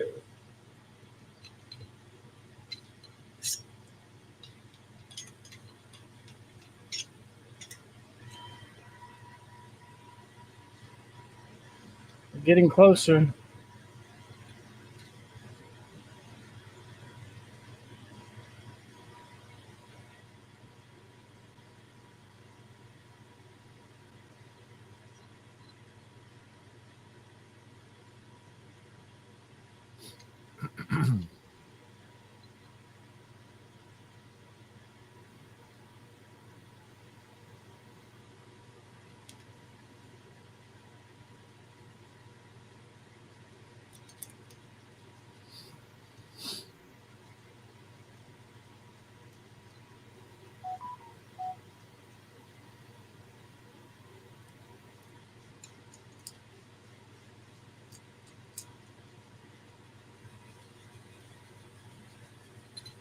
I'm a picking, he's a grinning.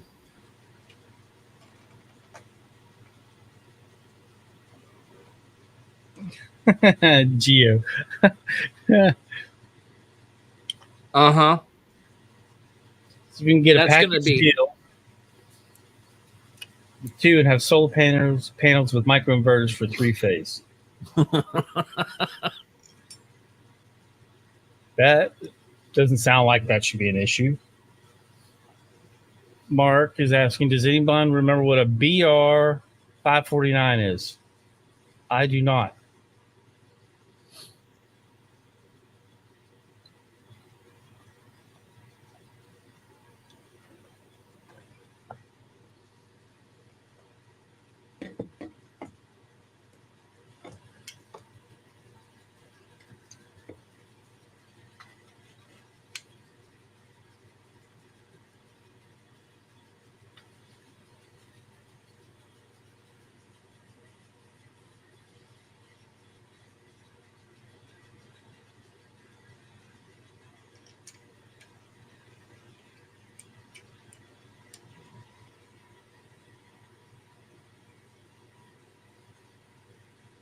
Has anybody Googled BR 549?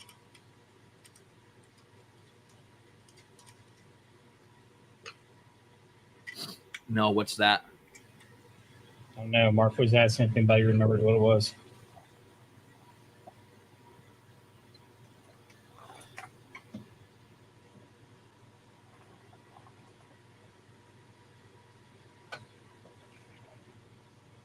Oh, it's Junior Sample's phone number from Hee Haw.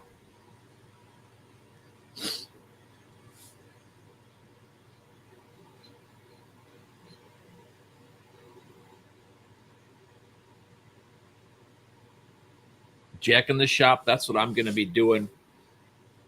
That's what I want to do with this big CO2 when it goes out and the tube quits working. I want to use the gantry system with LightBurn and hook a plasma cutter or something onto it and have my metal rig so I can just cut steel in it.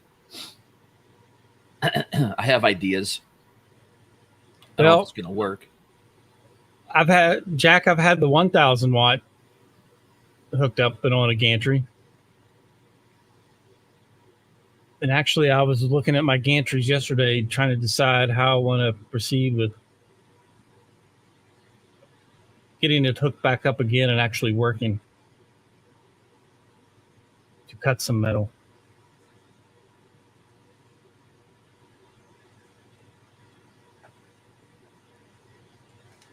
I was thinking of using the automotive relay again as the switch to turn the laser on and off, and have LightBurn control it just by using the air command. So air on and off from one of these gantries that supports the air assist, or just buying the air assist module and using that, the M7 M8 command module, and using that to fire the relay. That way LightBurn could basically control everything.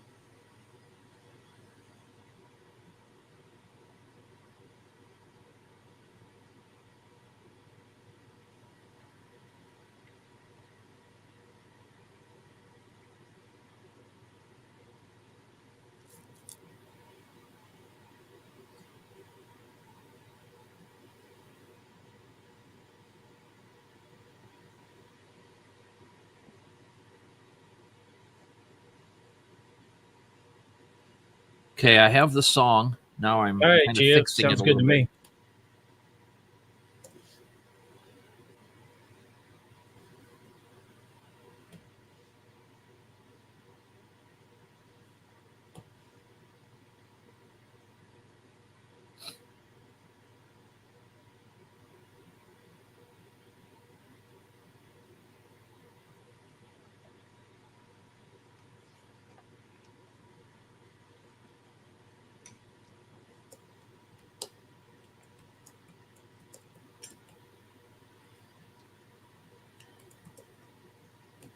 All right, while that thing's finishing up, I'm going to show you something else. I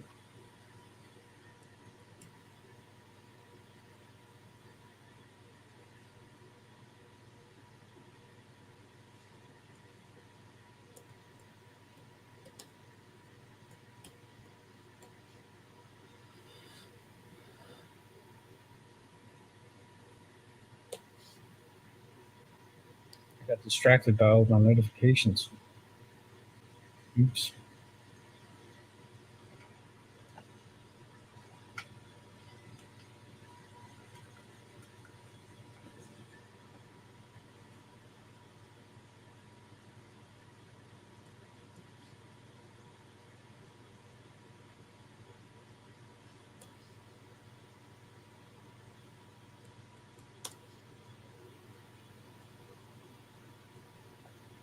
So there's the Rotoboss Talon setting in its gantry support.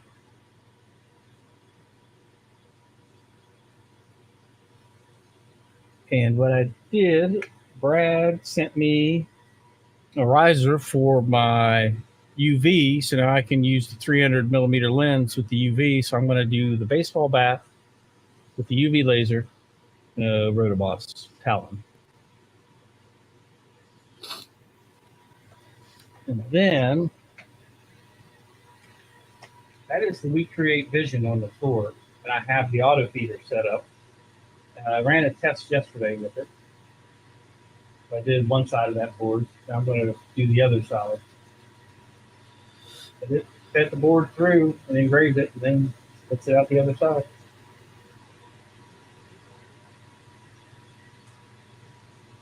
And then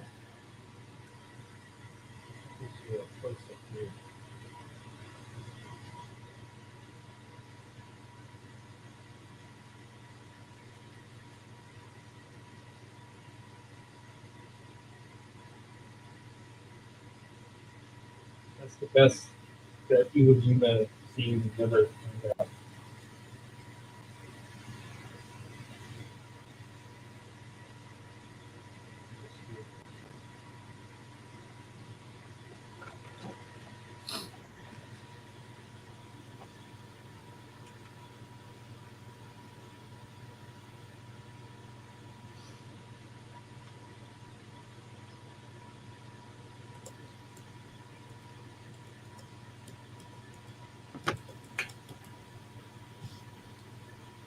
If any of you guys use your phone for videos via I use the HDMI out.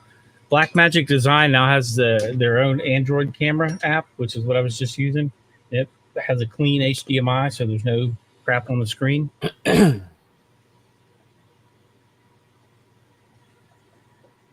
check that out. Hey, we're done. Unbelievable. The alignment was so easy.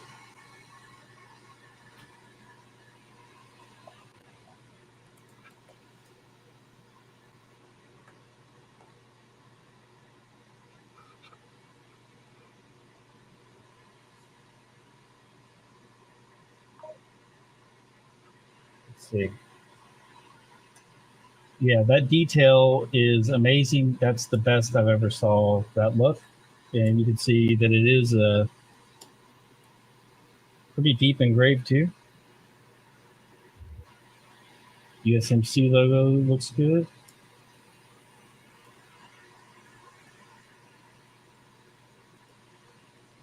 Yeah, I'm very happy with that. That is great. So much cleaner too than the CO2. Let me go back to LightBurn here.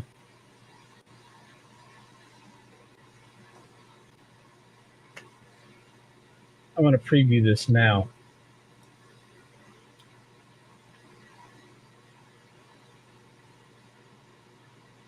Yeah, that's shaved about another 5 minutes off just by making it. No, that's not right. Not at all.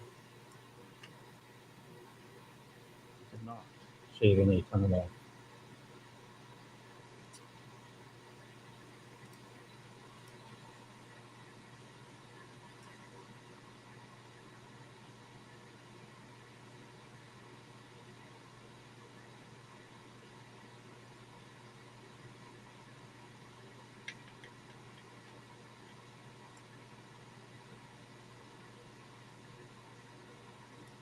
Still at an hour.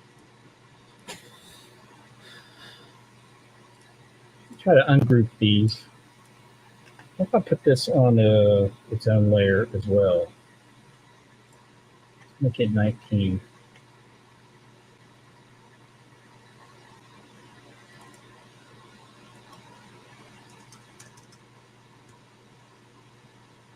$1,090.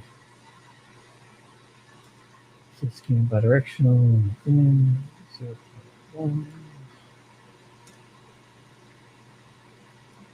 0 passes 1.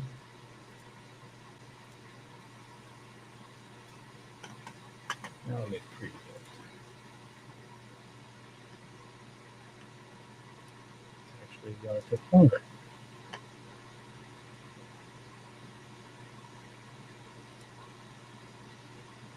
Ah, that's set on flood fill. We don't want that.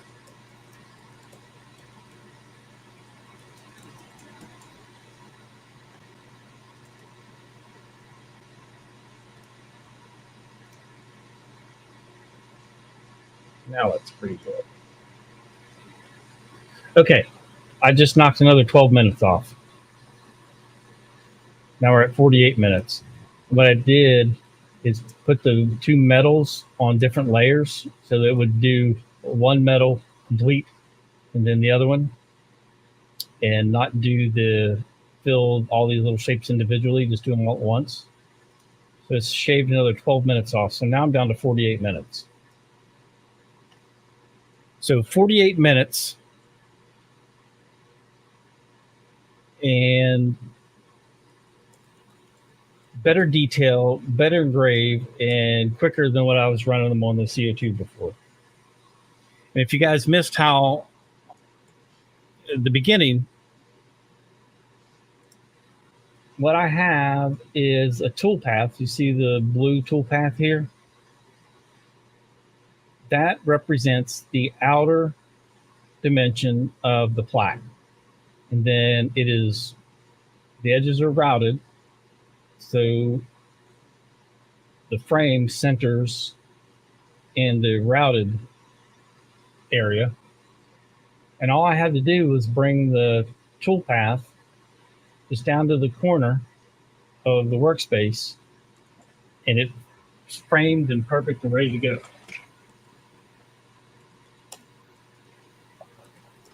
So let me show you that again. Let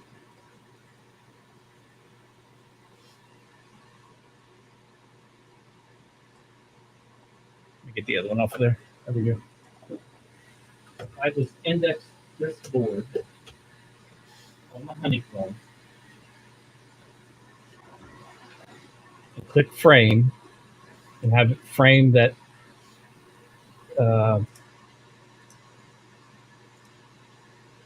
frame, just the frame, not the toolpath.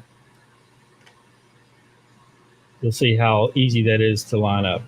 There's no guesswork.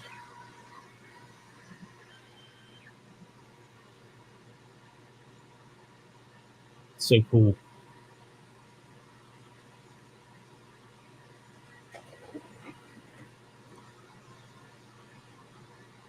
All right, I'm very happy with round one.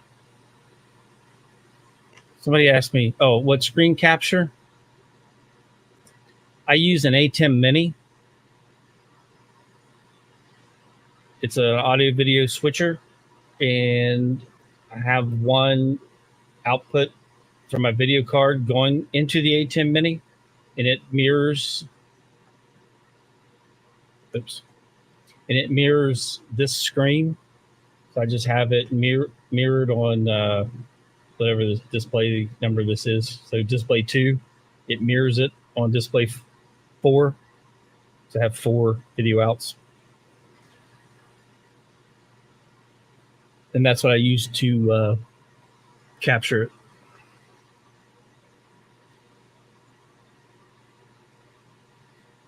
Well, technically, it's ready to go. All I have to do is just place it down and hit start.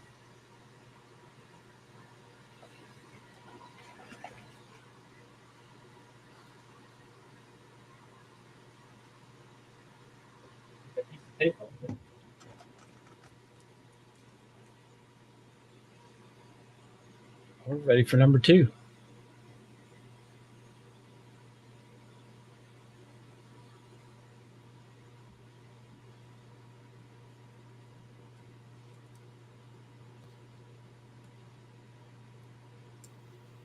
Yeah, Lou, as you can see, that everything's now its own separate, and then the offset fill for the outside.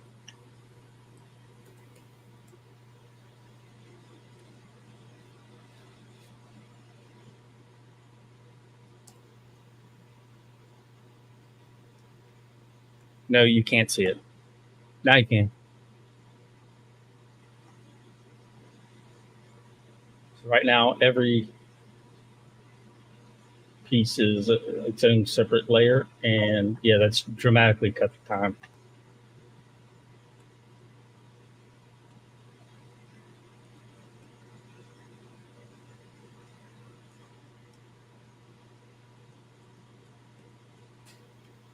Well, it's time to do it.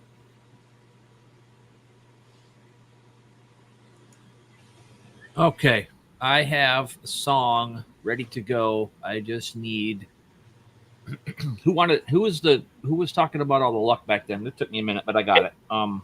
Ed. Okay, I need a music style.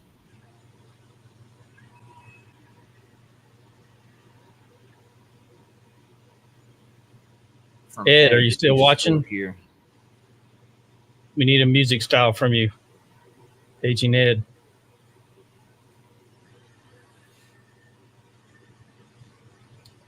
I have not been in the chat because I've been in Chat GPT and then in Suno trying to rewrite what Chat GPT did, and I got it all rewritten. So sweet. Here, I'll show you my A10 Mini. Rock, country rap, country. Let's do country rap, rock, dirty South. Maybe not dirty. Yeah, we'll do dirty South rock, dirty South hip hop. We'll do country boom bap, and then maybe some modern blues mixed in with that because it is a bad luck song. Okay, country raps first.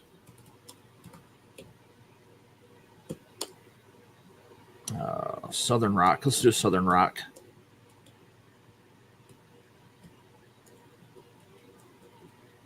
I'll put Southern rock hip hop in there, and then so there's my A10 Mini.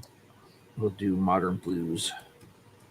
And there you can see there's my display input, and it is all HDMI's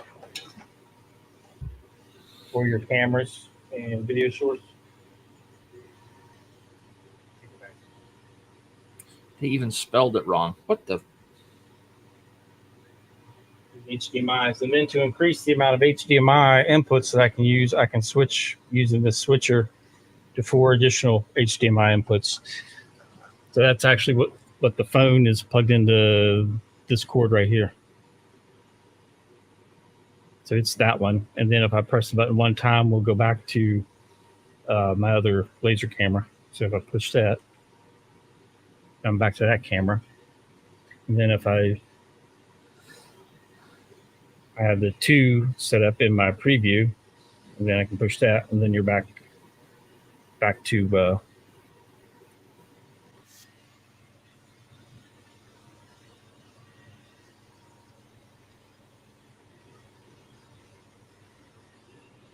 oh, sorry, I had to yawn. Ugh. Stopped right in the middle of the talking. It just caught me off guard. But anyway, that's how the A10 Mini works.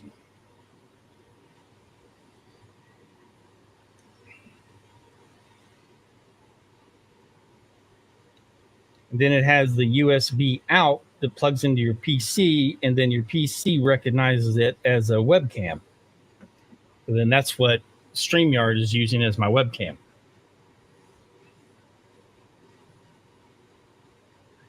Okay, the first rendering sounds pretty good.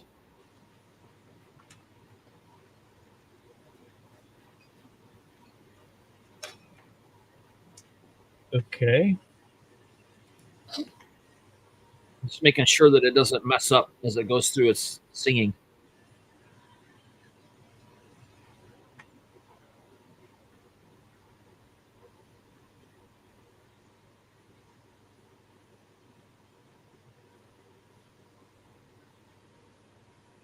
Oh, this is just such a joy looking at this plaque.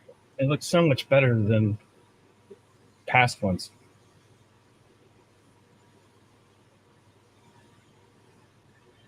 Oh, yeah. That's where it messed up. Okay. Got a second one.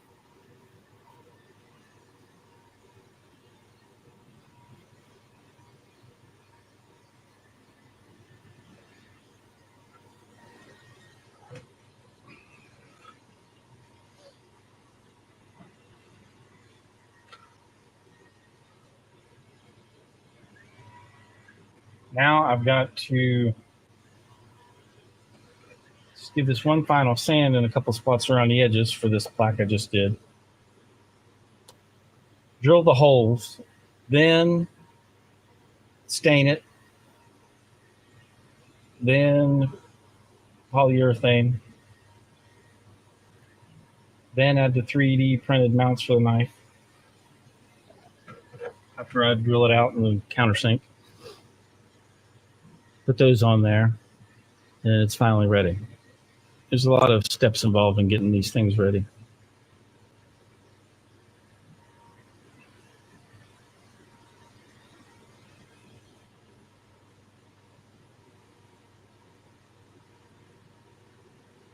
I could do a reggae version of it.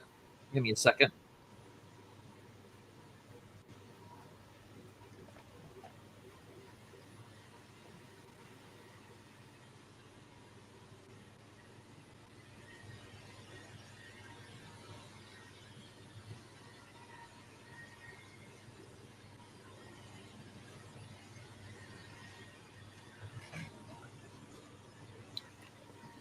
You guys have any suggestions for what to engrave on this baseball bat?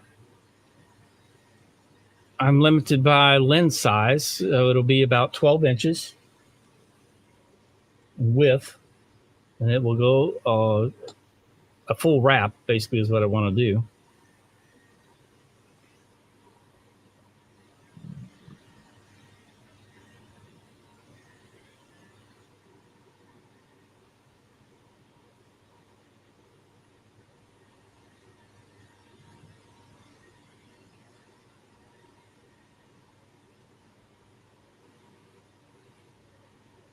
Thinking about scrolls or a Celtic knot pattern, or just something.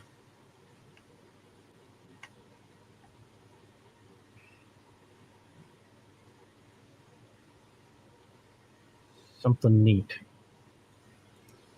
I think I'm going to open up a new LightBurn window. Let's get the circumference of this bat. Peanut butter jelly time. How would you suggest doing that a full wrap?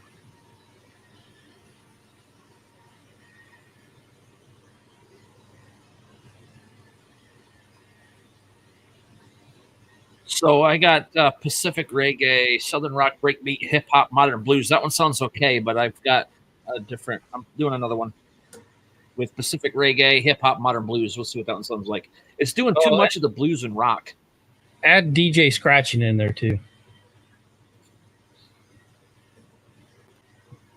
or turntablism.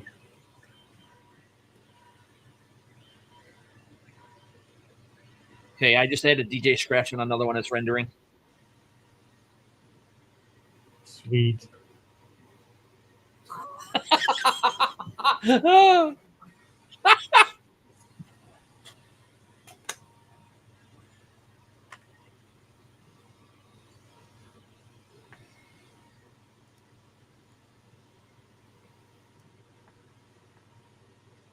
Let's see. I need my calculator.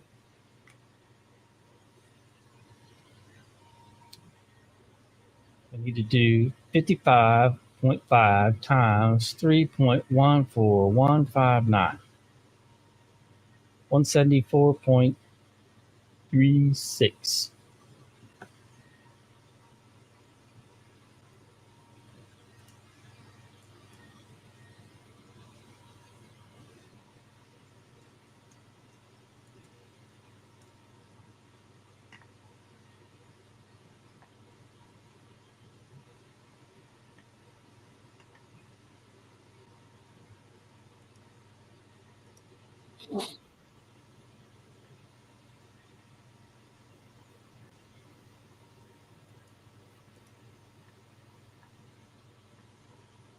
I didn't mean to do that. Oh well.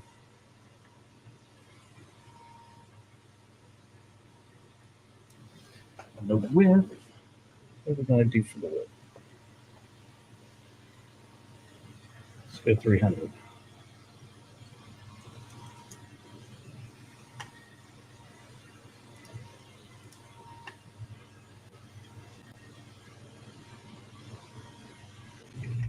Jerry has, Geo didn't think that far. Just a random thought.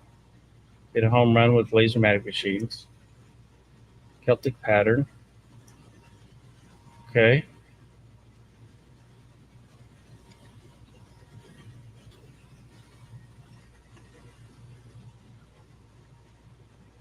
How can I incorporate all three of those?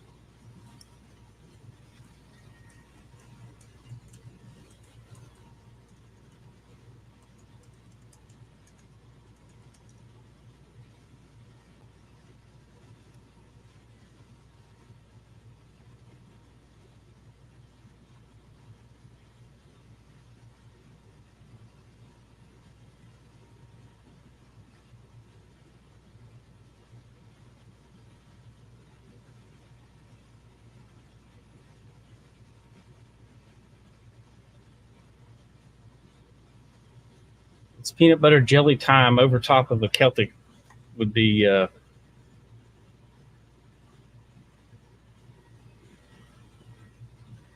Celtic knot design. Might be cool.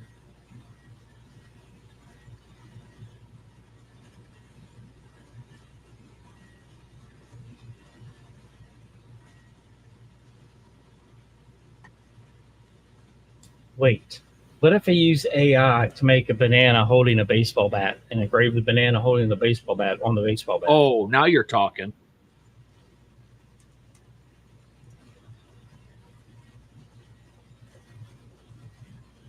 And then that could be over top of a pattern of Celtic knotwork or something. Yeah, exactly, Geo. It is the UV.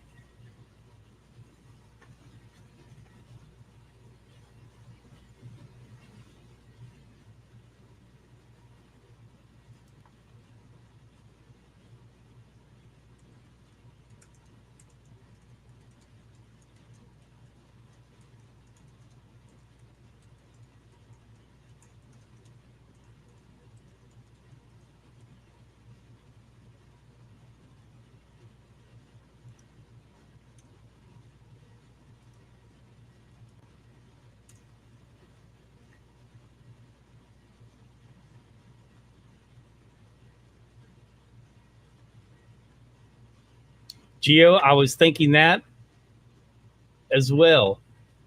That if I had banana holding the baseball bat and then just the pattern of bananas dancing, that would probably look pretty neat.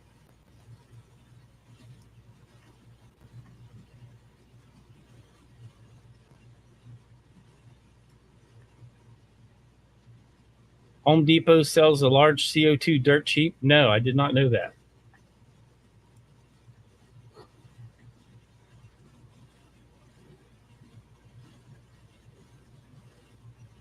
AI is something else.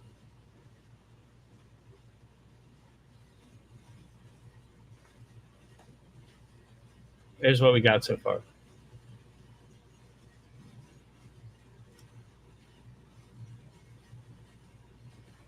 Image 1, image 2. 1 or 2.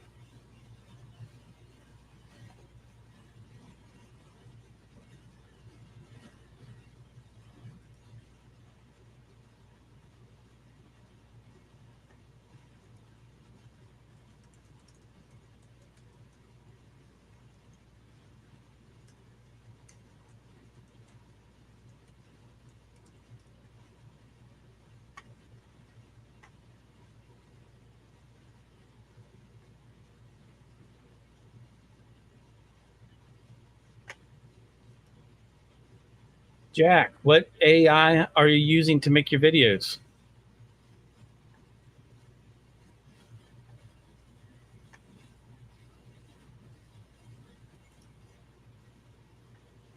Oh, and here's image, excuse me, here's image 3. Oh, that's funny. I like it, but he's missing his legs. I like the leg. Well, bananas don't have legs. I mean, everybody knows they have arms to swing a baseball bat. Yeah. This is AI, so we're just going to add artificial legs.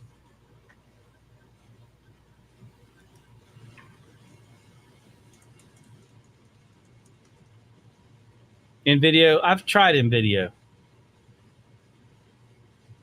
Made like one video with it. Yeah, banana can't dance if it doesn't have legs. That's true. Suno is having a really hard time with this song right now. Oh, okay. This guy looks really angry. And he's got legs.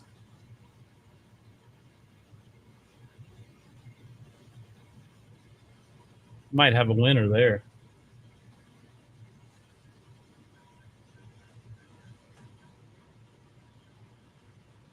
I could trace that Jeff out. Benedict, it's anti-gravity. Banana peels are slippery. They just slide. I'm thinking if I trace this, then I can just insert my logo right where his watch is. And then I'll take the bat and then I'll put an image of a banana holding a bat on the bat.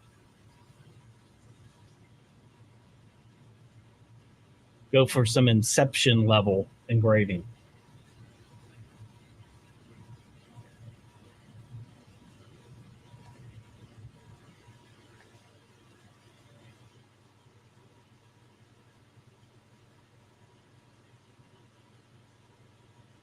Oh, my logo has a tattoo on his arm. Oh, that's even better.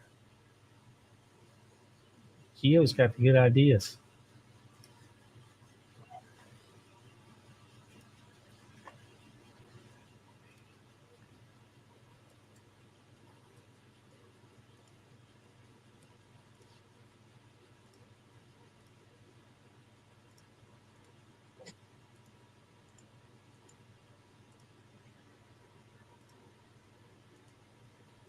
Oh, that's, yeah, See?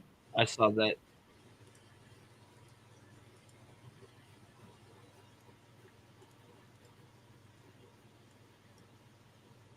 Ah, good one.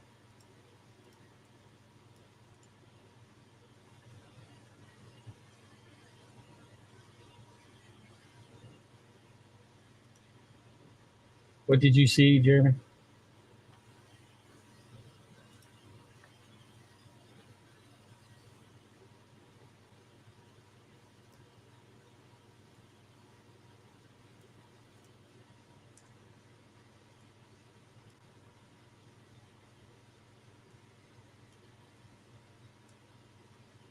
Got a really good trace from this guy.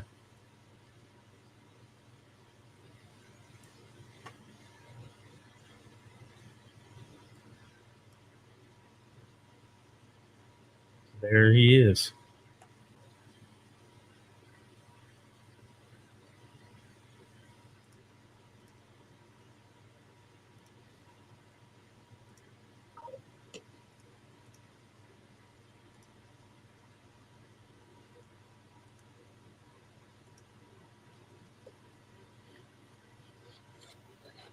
Where'd my art library window go?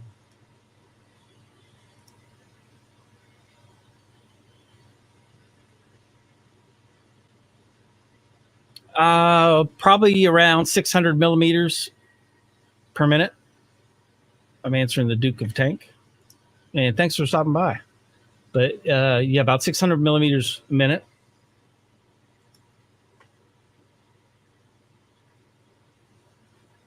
One nice guy. Thanks for stopping by.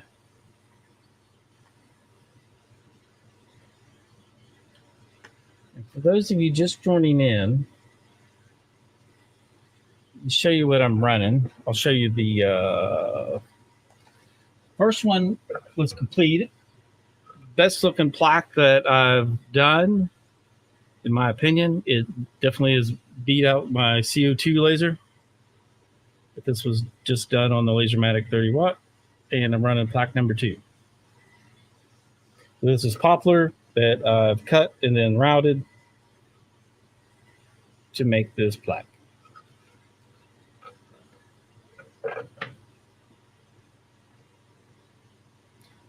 So that's what you're seeing transform there.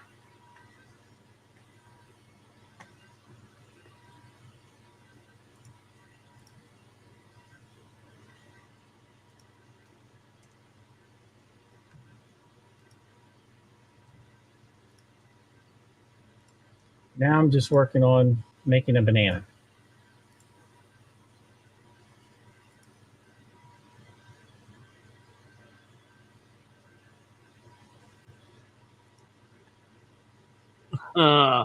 I quickly misread what Jeff just said. Do you have a problem with your poplar warping? I read that as, do you have a problem with your popularity warping? It's like, no, just my reality. I have not had a problem with the poplar warping.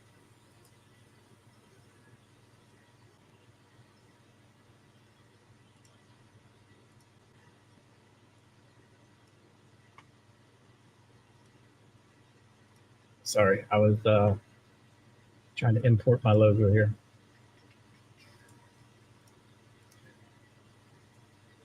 Poplar is supposed to be one of the woods that warps the least.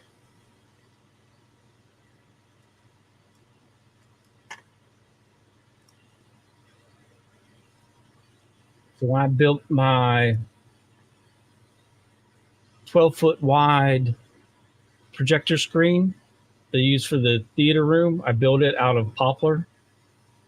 And so far, it has actually stayed nice and straight being down here in the basement.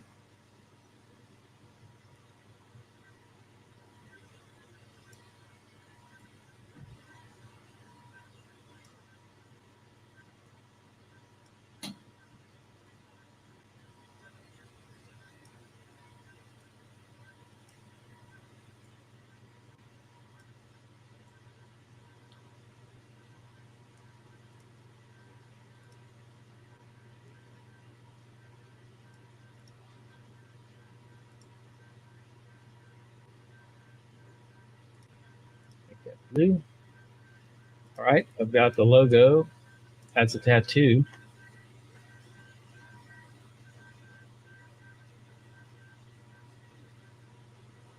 Okay, I think I have one that starts off reggae but goes into some rock rap type stuff at the end.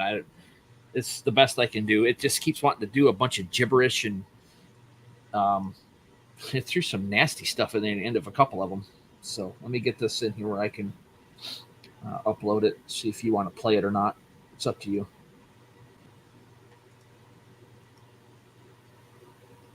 You don't like it? This one's fine. It's just I'm not going to waste any more time on it right now. Gotcha. And I got the lyrics video so you can read along with it. Okay. Yeah, I can play that. It ends at like 2 minutes and something, but it's like 3 minutes and 25 seconds long because AI just wants to keep it going. So when you hear it at the end there, it starts to just do nothing. You can turn it off because I have no idea what the end of it is. I didn't listen to it. Gotcha. The Duke of Tank brings up a great point. Whenever I finish these signs, I do urethane both sides of them, stained and urethane. And he points out, finish both sides. One side does not absorb moisture while the other does not. Yeah, that's woodworking. Basically, woodworking 101 is making sure you have both your sides done so that it doesn't warp and collect moisture and all the smells from being around everything. I'm running this engrave at 10,000 millimeters a minute. That's based on a material test that I did earlier. Sorry, Kenny. I didn't know you were joking. Because I was being serious about what you wanted to hear. Here's the material test I ran earlier. Well, let me turn it up first. There we go. I ended up going with 10,000 and 90% power. Could have went a little faster. But I was pretty happy right there. And it's still running faster than what this ran on my CO2 gantry.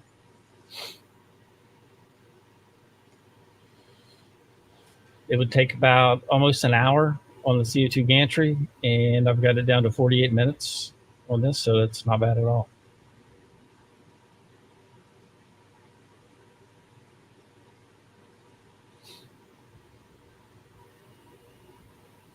Yeah, I think that song's ready.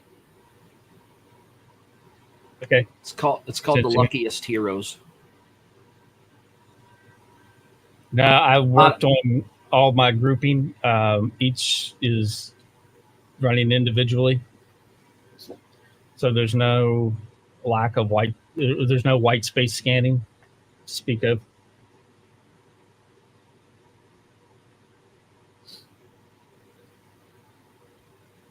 But this is running the job faster than my CO2 did, which I could have optimized the grouping on the CO2 and had it run faster. But the quality is not anywhere near what the CO2 is doing. Or the CO2's quality wasn't anywhere near what the LaserMatic is doing.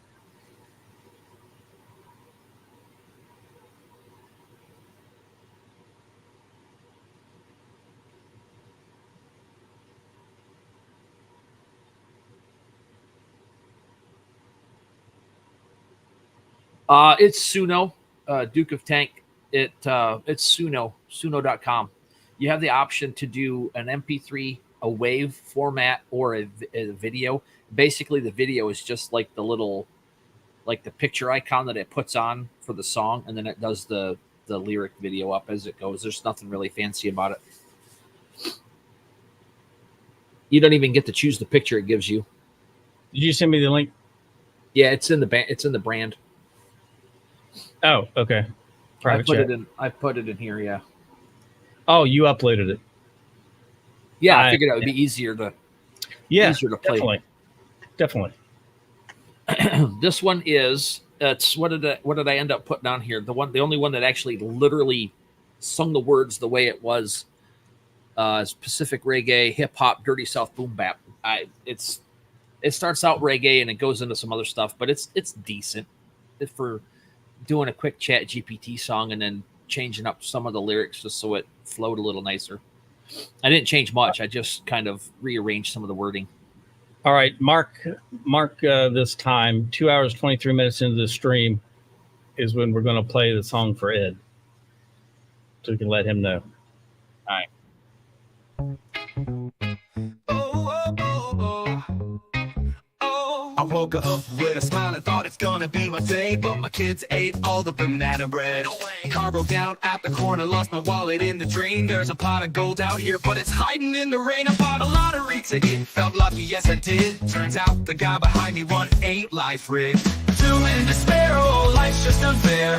Everything's crashing, no time to prepare. Sideways it goes from my head to my toes. When you're cursed with bad luck, that's just how it flows.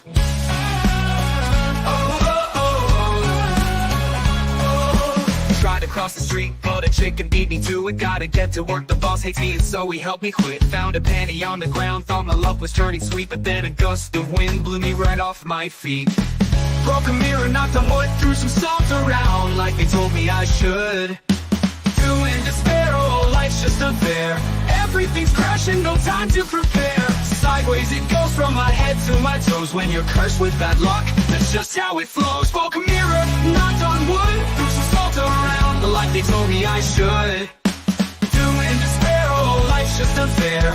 Everything's crashing, no time to prepare. Sideways it goes from my head to my toes. When you're cursed with bad luck, that's just how it flows. Broke a mirror, knocked on wood, threw some salt around. Tried to cross the street, gotta cross the street, boom, with the boss hates me. It's so he helped me, knew me wrong and weird. But wait, but what's this? A twist in the plot. Hit rock bottom, but guess what I got? A shooting star streaks right across the sky, and suddenly fortune's on my side, oh my. I found a bag of cash, tripped into a promotion, saved the day from doom with accidental devotion. Won the lottery twice, and now I'm sitting pretty. Turns out all that bad luck was just making me witty.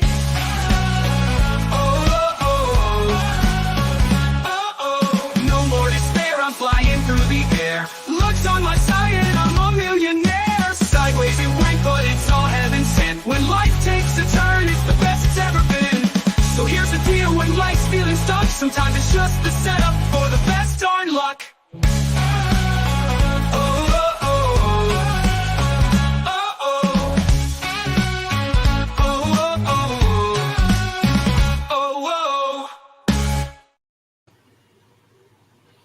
Yeah, so I couldn't get it. I couldn't get the Suno actually. When I write my own songs and then use Suno for the stuff, it seems like it's better. When I try to use Chat GPT and then change stuff, they don't talk to each other very well. I don't understand what the deal is. I probably could have wrote a better one if I'd have just, and it's about the same amount of time if I'd have just sat down and did it, but I was just trying to do something quick.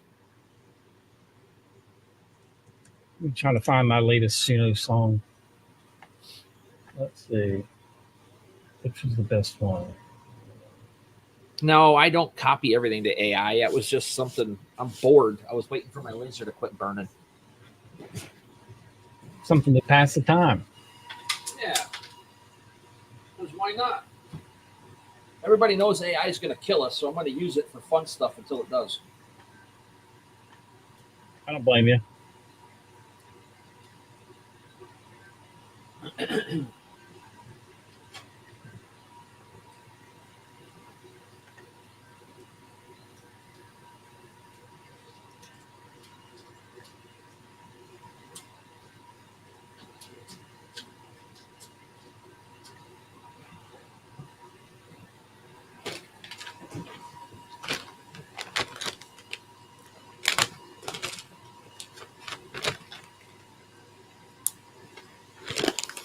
I wrote a song about Federalist Papers and then sent it to Suno.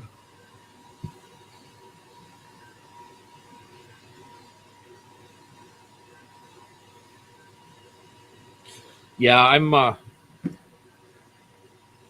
I actually tried 2 different country versions of that song, and it was so bad I was like, nah, I don't. There was so much gibberish in the front, like not words. And then at the end, they started cussing. And I'm like, no, excuse me. And then one of the straight reggae songs was like so bad. It didn't even use half the lyrics that I put into it. It did its own thing. So I don't know if they're doing an update or an upgrade or something, but that was bad.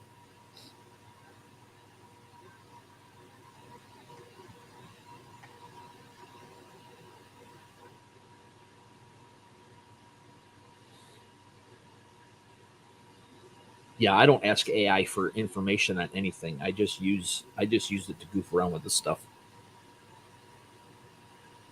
and to make some like vector art stuff for cutting on the laser. But that's it for in Bing Designer.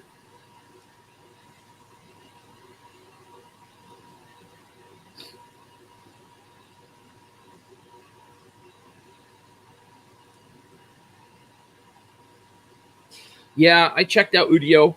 I did Udio and Suno when I first started to try doing some of this stuff, and I'm kind of glad I didn't go with Udio.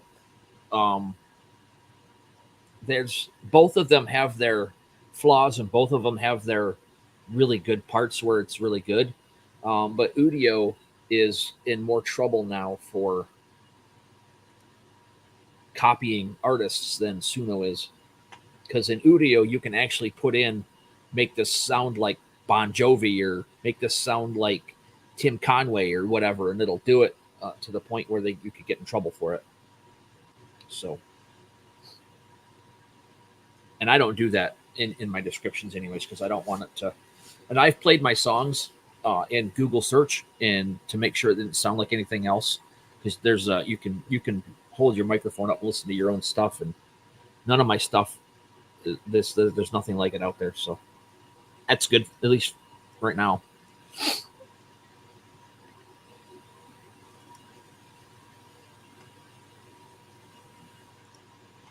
But Jack, I would be proud of having only 2 songs. It's nothing to be ashamed of. I'm going to see if I can upload this to Brand. I think I heard that song. Which one? The one that you're uploading. Oh, I redid it. Oh, you okay? Yeah, different lyrics. Gotcha. Different music.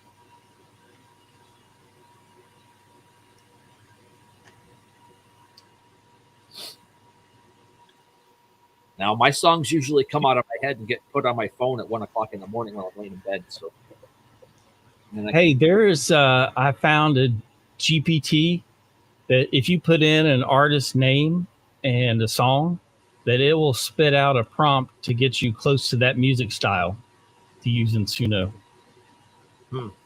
Without describing an artist or anything like that. Okay. I don't get into Chat GPT that much. So, I mean, I just use like the old one, the first one or the second one or whatever is out there. I don't have Chat GPT 4 or nothing like that. I ain't paying for none of that crap.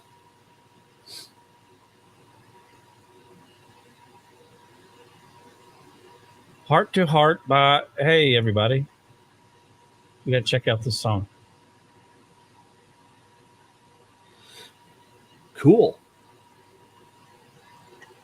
I'd play it on the stream, but I'd end up with a copyright strike. So Yeah, everybody probably. just make a mental note and check that out. Heart to Heart by Shekinah King. Did I say that right?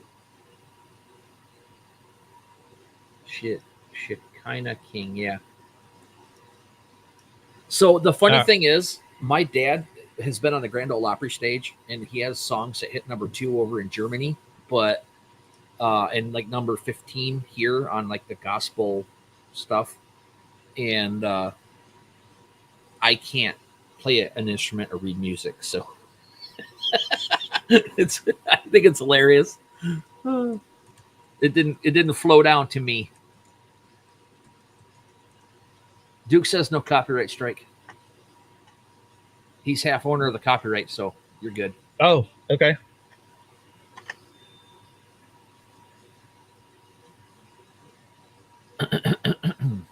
And I'm not doing this to take anything away from any artist. I just have crap in my head, and I want to get it out because I like music. So I usually do it for myself. Create my own playlist in the shop so I don't have to listen to all this crap. Here, I'll play this one while I'm looking for pulling that other song up.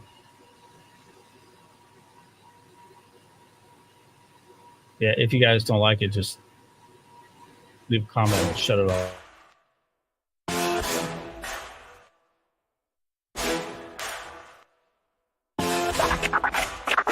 see your papers. Let me see your papers. Let me see your papers. 1787, they laid it all down. Hamilton, Madison, ready to throw down. Pens like blades, they cut through the noise. Federalist papers ain't playing with toys. Hamilton said, we need our own crew. Not just some soldiers, but ready like you. A militia strong, not some puppet play. To keep this land safe in our own damn way. Balance of power, that's how it's designed. Madison said, don't let them take your mind. And all population, ready to fight. When the government steps out of line, take flight. Federalist words carved deep in the page. Rights in our blood, yeah, we know the rage. But if you think you're strapped like a lawmaker, you think you can carry, huh?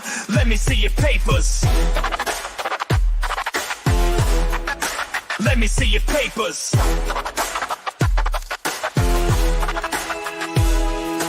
Madison's back with that 46 heat.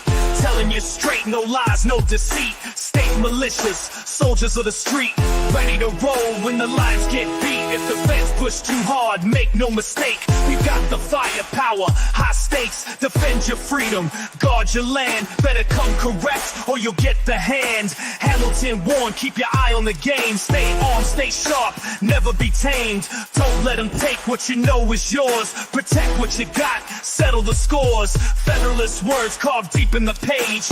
Rights in our blood, yeah, we know the rage. But if you think you're strapped like a lawmaker, you think you can carry, huh? Let me see your papers. Let me see your papers. Let me see your papers. Now the fire burns, arguments don't fade. Rights on the line, it's the game that they played. Know where it's from, who fought for the cause. Before you talk, better learn the laws. Hamilton, Madison, set it in stone.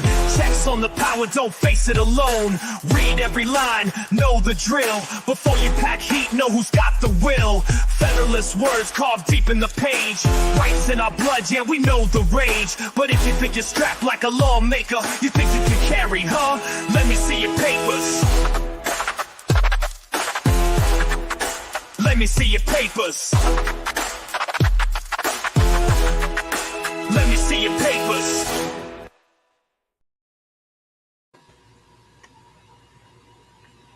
Yeah, that one's good.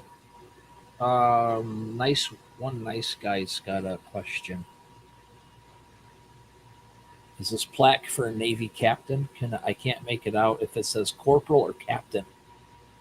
This is for Corporal Woody Williams, Medal of Honor recipient, World War II. Kenny says word. Okay, I'm at the YouTube for Shekinah, and where is that song? Kenny, did your hat flip sideways and you cross your arms and sit back in your chair kind of at a lean?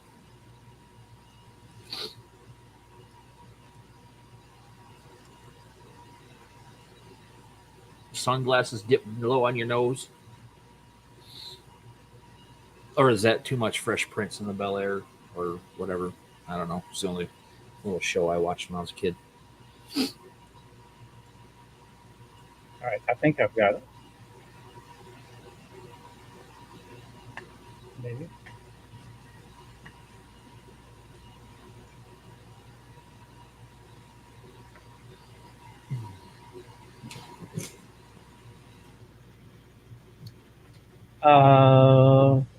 This link is just spinning. Didn't like that one. Try the other one.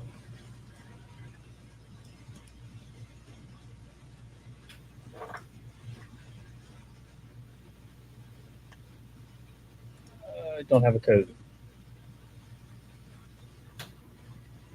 Try this one again. Duke, can you send me a link to the song?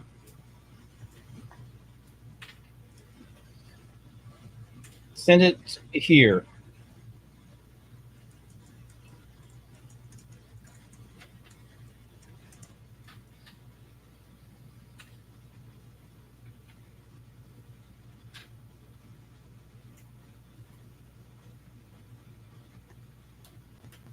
What kind of Android box, Kenny?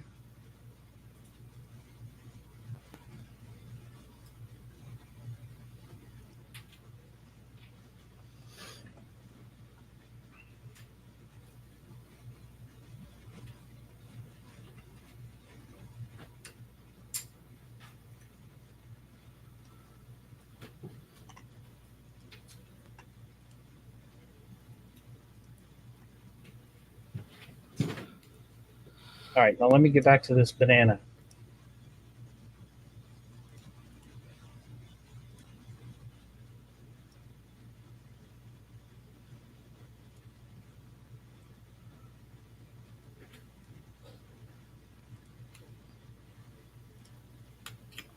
Okay, I'm don't mind my ignorance. What's an Android box?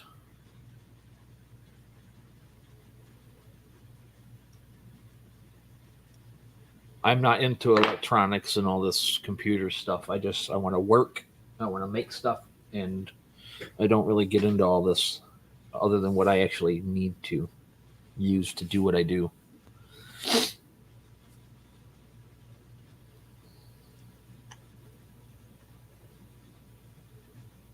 Let Kenny explain that one.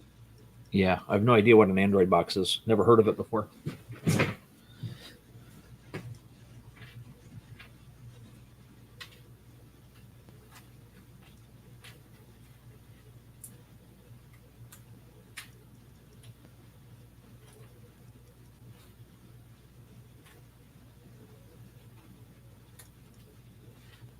I'm not familiar with one he's particularly talking about.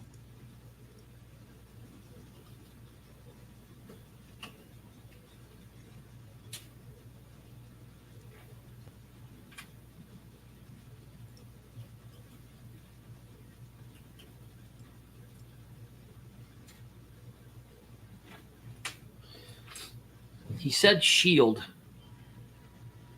but the only Shield I'm familiar with is a 9MM.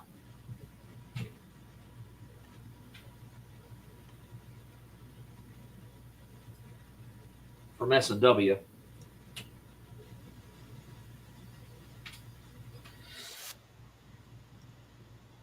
That's it. 9MM.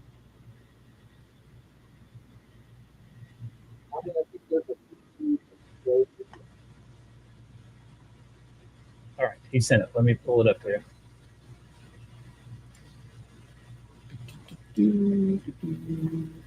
There it is.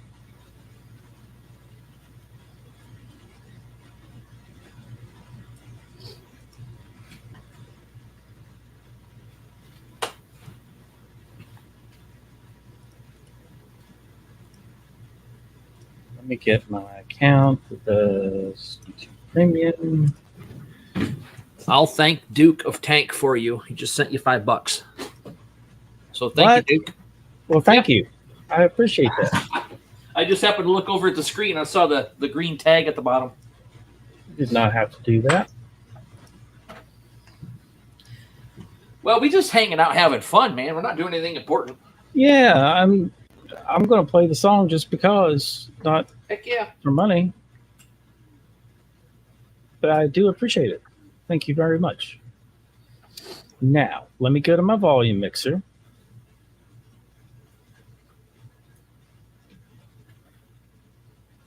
I'll show you what I'm doing.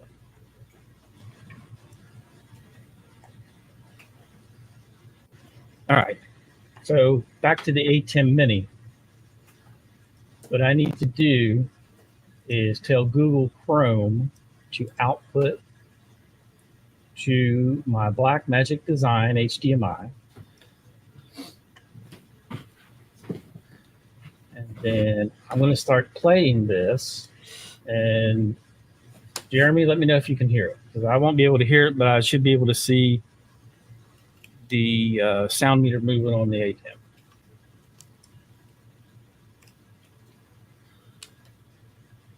Can you hear anything? No. Okay. I see the progress bar moving, but there's no sound. Okay.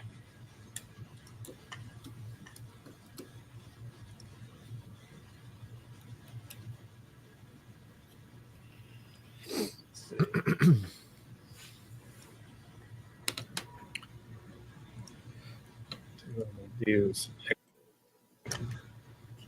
that and Chrome. That should reset it.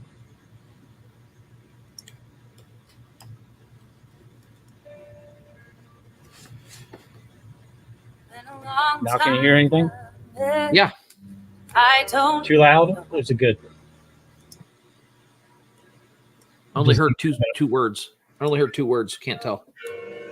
All right, here we go again.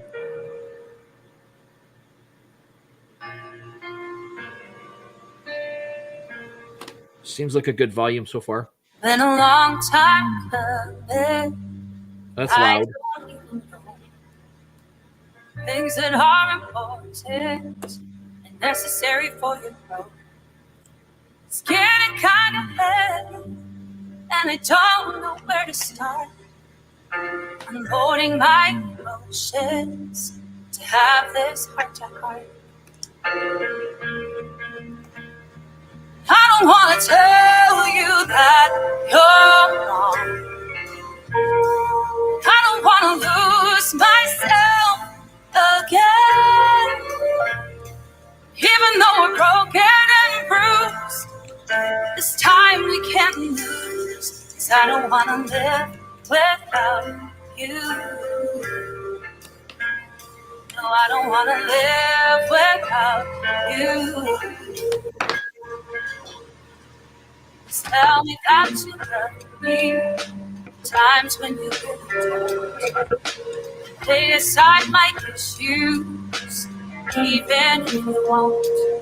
I wanna fight for what we started. I'm not going anywhere. Lay here beside me to prove you really care. I don't wanna tell you that you're wrong. I don't wanna lose myself again. Even though we're broken and bruised, this time we can't lose. 'Cause I don't wanna live without you. No, I don't wanna live without you.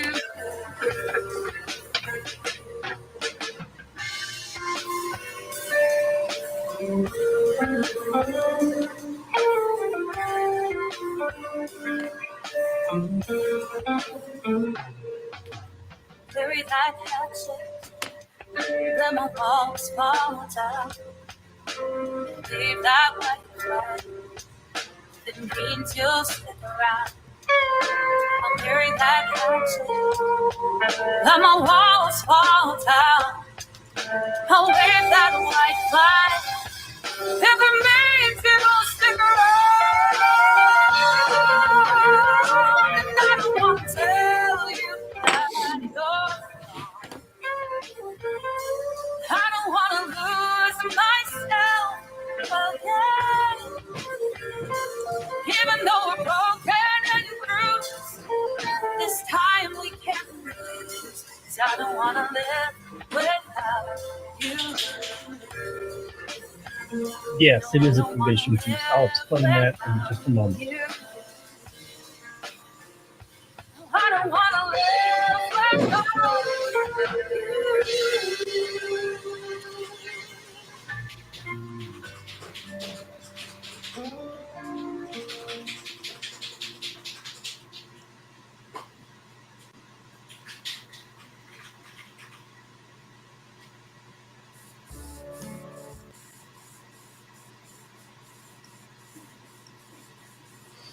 So here it is. It's sold by the West Virginia VFW. I make these for the West Virginia VFW. You can get the large plaque, a smaller one, or just the knife itself.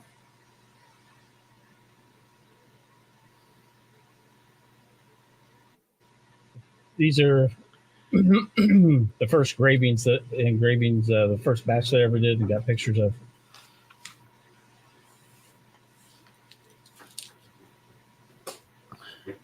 Actually made a whole video about it. Yeah, that was a good song. I liked it.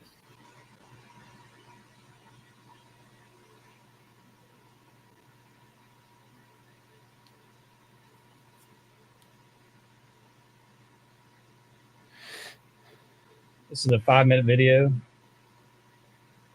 I'll just scrub through it. But what's coming up is the coolest part. There, he's given us his signature so that I could convert it to vector and actually engrave it onto the knife.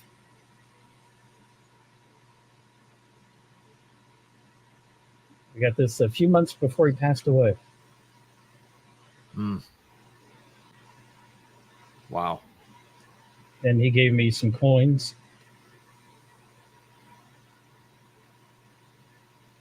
Before he passed, that was really cool. But I make the stamps.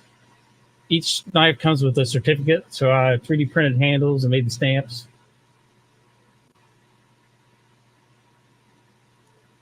And there's what they look like. Engrave all the sheaths. I don't use the CO2 anymore. I use the LaserMatic.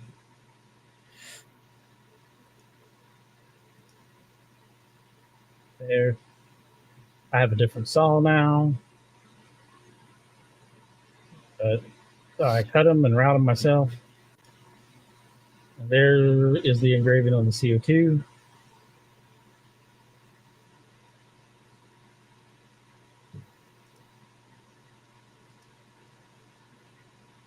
There's the brackets I was showing earlier. Of course, the knives.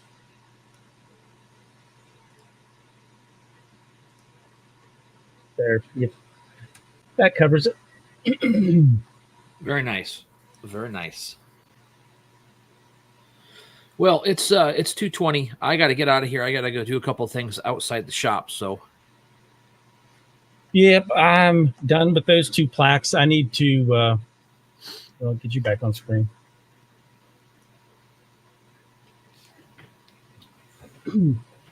I'll show you this again. This is one of the very first versions. So you see how it has the 3D printed little hangers for the knives. And they're screwed in from the back. But I do have a completed knife here. And it rests right like that. that's cool. Duke, I did on the living hinge box that I did for the card receiving box for my daughter's graduation last week. I cut it all out on the CO2, and then I decided I wanted something on it, on the front of it. So I just put it in the LaserMatic and burned it on the LaserMatic. I get a better result with that than I do with the CO2 for my engrave on mine. Normally, if it fits in the LaserMatic, I'll use the LaserMatic. And if it's not too thick, it's thicker, then obviously I'd use the CO2. But when in doubt, I use the LaserMatic. And now that I have the XW, which is almost 2 feet wide, I'll be using the CO2 a heck of a lot less. Except for, as one nice guy pointed out, except for clear acrylic. That's where the CO2 rules. Yeah. Well, the lid for this box it had 2 living hinges that curved down. And so in order to come up, over, and down, it was like 24.5, 25 inches long. So I just cut it all on and it was 1/4 inch material. So yeah. Then I just used the pass through on the back and slid it in and engraved it. It hung out the back for a ways. Nice. This is the thing that I was working on. I'm going to send this to you for the roast my burn. Okay. It's okay. I think you're right. I think it does look pretty decent with the fade, but it's not what I wanted. So yeah, it gives it a little. The shading gives it a little. You can see some texture in it, I guess. Yeah. Oh yeah, it's definitely got like a couple different layers in there, but yeah. So this one I might give this one away. I don't know yet. We'll see what happens at one of my shows. I usually try to give one item away at my shows. I'm trying to figure out what to do next, whether go ahead and engrave this baseball bat or and make a video on it, or do my voiceover and finish up a video on the We Create. Yeah, I started to make a video on this and it didn't work, so I'm going to switch gears and do something else. And then I need to stain and urethane those plaques so I can get those packaged up to ship out this week. Although I have to work the next 2 days, so I won't be here to do that. We'll see. Okay, Hello, well, Moses. How's it going? Moses just popped in. I'm gonna pop out. I got stuff to do, so I will see you All right. later. Go Bye, ahead. everybody. Get it done. I'm probably gonna have to jump off here too. What have we been streaming? Almost 3 hours. Yeah. Later, Jeremy. We'll see you. Yep. See ya. And for you folks new to the LaserMatic, I did do these tumblers on the LaserMatic.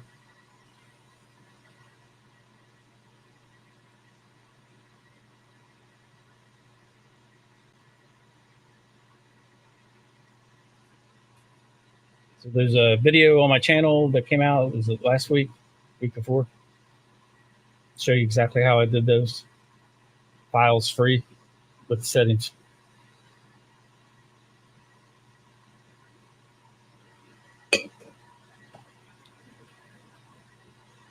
Yeah, Geo.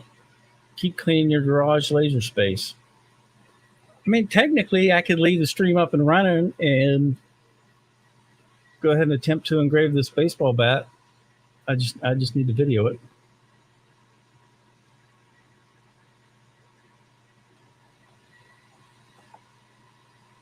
Though I'm going to have to rearrange some things because with the LaserMatic setting here, I'm not going to have room.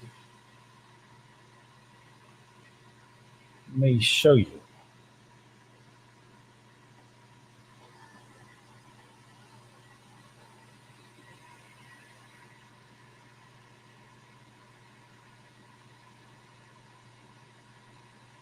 Okay. Had to put it back on autofocus. Here's the UV. And here's the baseball bat.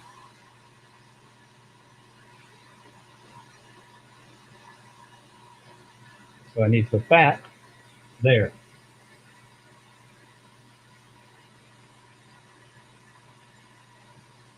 But that is now in the way. Probably going to have to move the 120 watt over to that empty space and shift the UV box over, and that should be enough clearance. Should.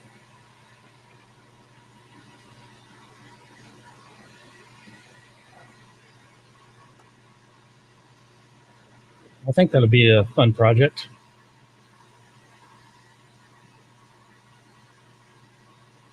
What else do I have? I got all kinds of stuff I need to do.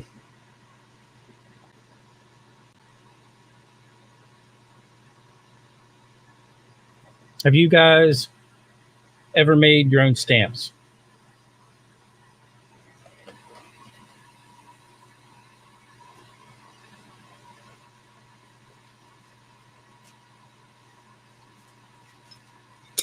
I'm sure you've been to a business and they have your rewards card, your loyalty card, where they take the card and stamp it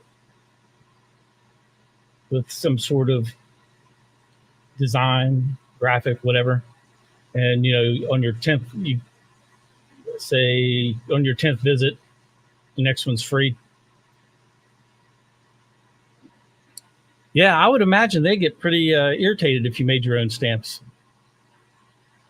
Anyway, I take these wooden dowels, cut them to size, about the length of a golf pencil. Use the CO2 Galvo and engrave tiny stamps to go on the end. And it will either be like a soda cup or an ice cream cone. And then this place takes them and uses them to stamp their loyalty cards. I have to do a video on these. Actually, I need to do that before I do anything else because I need to get these stamps to them. Maybe I'll just do that and get it out of the way. But those are fun to do. How's Steve doing today? You at work? Or are you home already?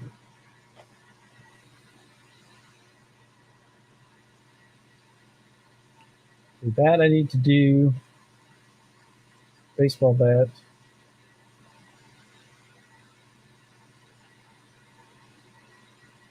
Got a video done on the LaserMatic making the big plaques. That was easy. I'll just chop this up and re-upload it as a replay. Work from home day. That's nice. That's good. Yeah, Kenny, you could tell the jerky store you want to make their stamps for them. All you need is some. Very good. Thanks on it.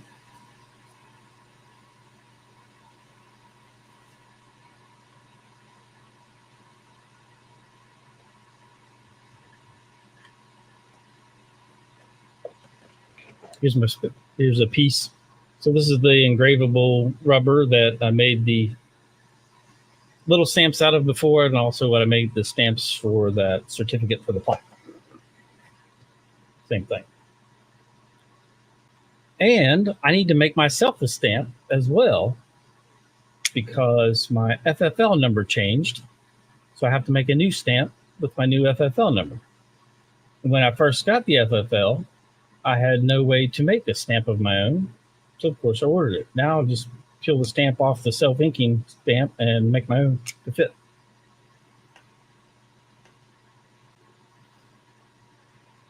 How to drive a big rig from home.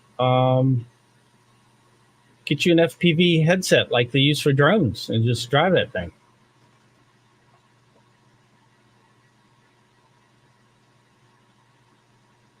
You just need some I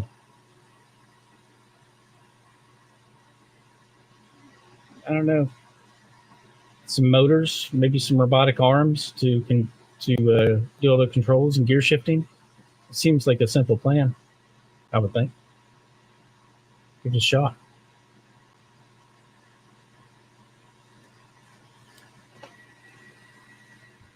But that's what I need to get into the rest of the day.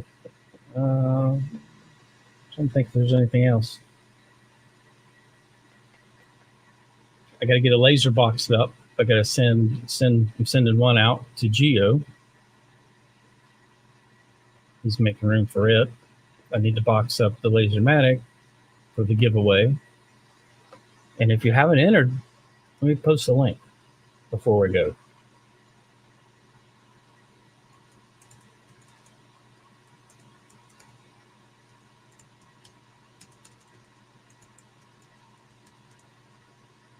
That's for the giveaway.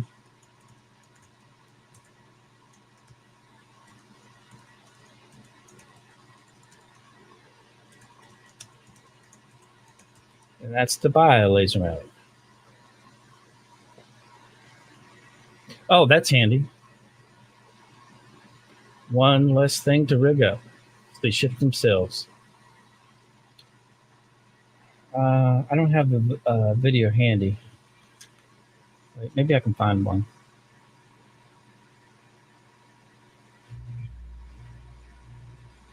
Let me look here.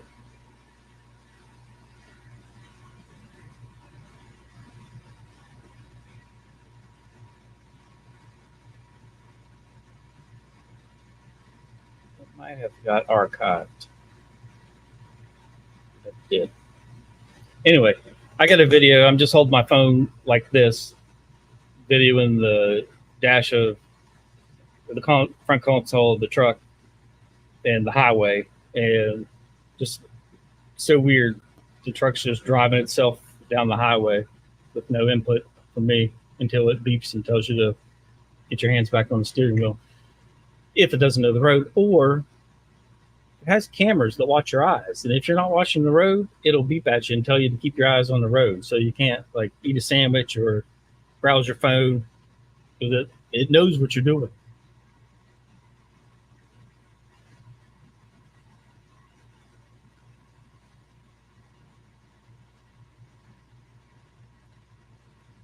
You looked up the sticker I had on the giveaway laser.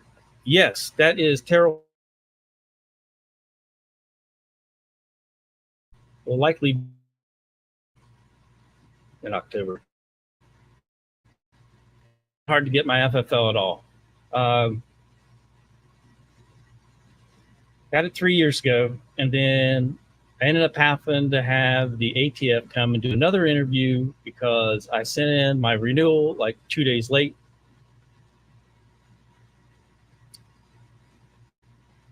Yeah, I wondered if I froze. The notification came up here. Am I still frozen?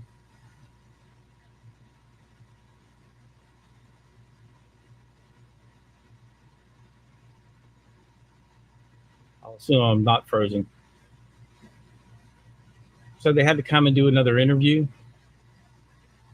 Oh my gosh, it looks like dandruff. I got dust all over me from those wood plaques.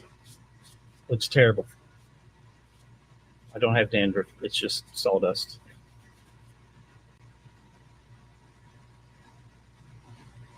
Should be back to normal. The warning went away. But anyway, FFL expires June 30th. I sent the renewal in June 3rd, but it wasn't received 30 days before the expiration date, which was in the fine print. They process it as a late renewal. Well, then it went from being a late renewal to they came and interviewed me like it was a brand new FFL, and I got a brand new FFL number. The agents were confused too. They're like, what are we even doing here? If it's late, it was just late. We don't need to do for a new one. But the licensing center versus the people doing the interviews are disconnected. They just know they have an interview to do. They do it, then submit that back to the licensing center. So I have a new number and everything's good. But it's not difficult, especially if you're doing laser engraving. So laser engraving a firearm, if you're removing material from it, then you technically need that manufacturing license in order to engrave on a serialized part of a firearm. Oh, okay. Terrell fixes all.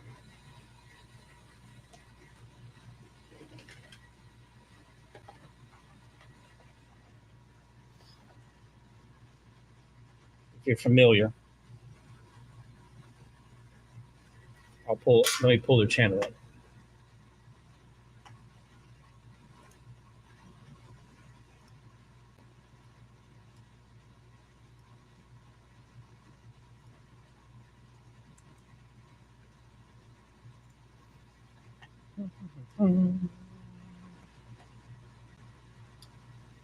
So there's their channel.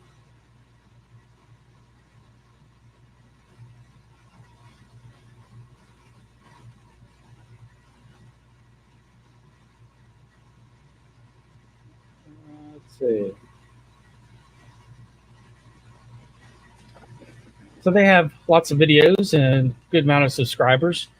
But I have a 1974 model Ford garden tractor that I'm going to drive to Indiana and drop off to them. And they were going to film me dropping it off and then do another episode on fixing it up.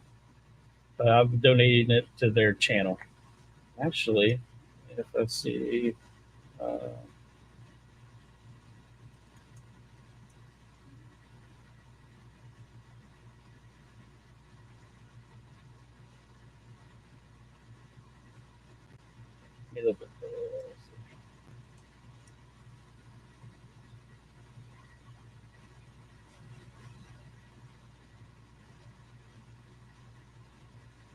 I can't remember the name of it. But anyway, I sent them a whole package of stuff, and there's a video on their channel of them opening up everything I sent them. No, I use my CO2 Galvo for the rubber stamps.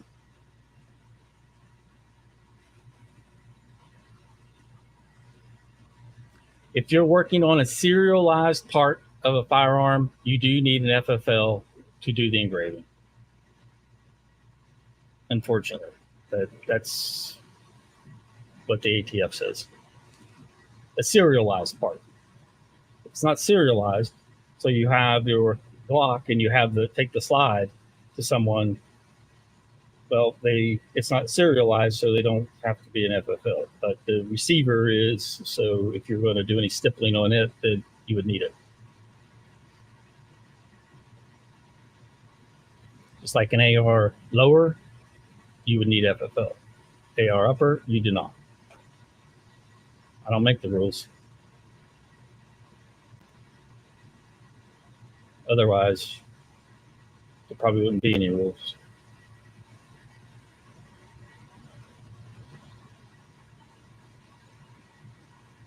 Yes. Smurfing.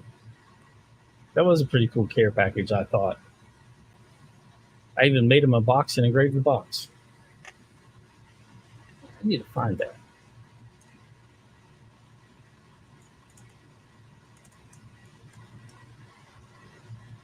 Ah, here it is. I just searched light source and there it was. Oh, that was package number 2.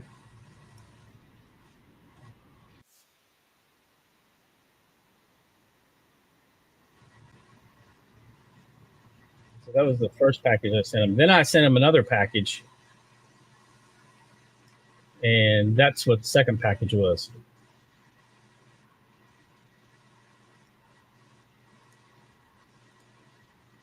And there was a second one I did of a nice acrylic sign. Obviously on the CO2.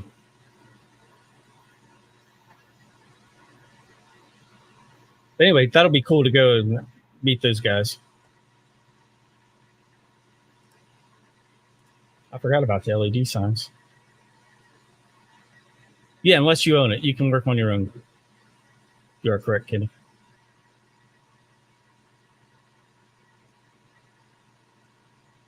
That is correct.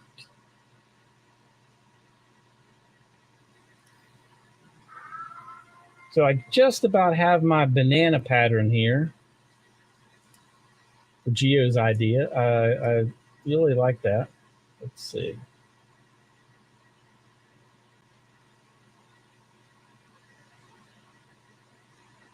Let me show you.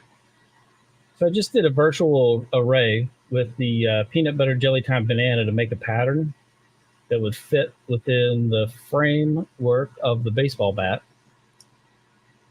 So right there, this blue line, that's the tool path. Would be the engraving area that I'm going to do for the bat. So I have this pattern, and then of course I have the banana with the baseball bat that's going to go on the baseball bat.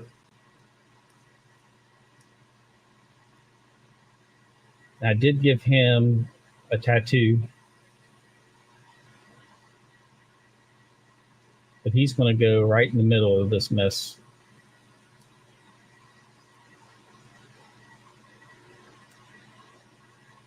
Make him a little smaller. He'll go right in the middle.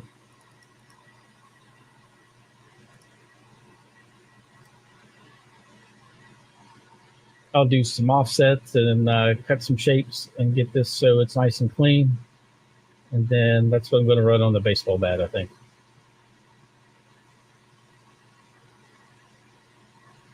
Something goofy.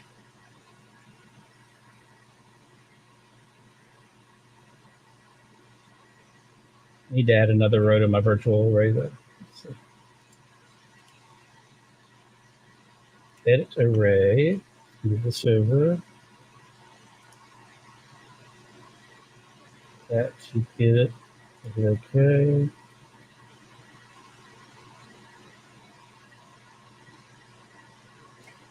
Yep, so I'll flatten the array, use the cut shapes tool, and just cut that off right here at the top.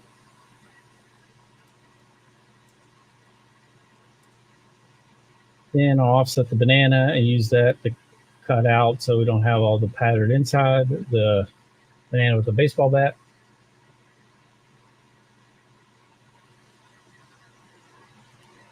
So let me go ahead and let me just do that while you're watching, in case anybody has any questions. So I'm going to flatten the array. I forgot to hit group shapes.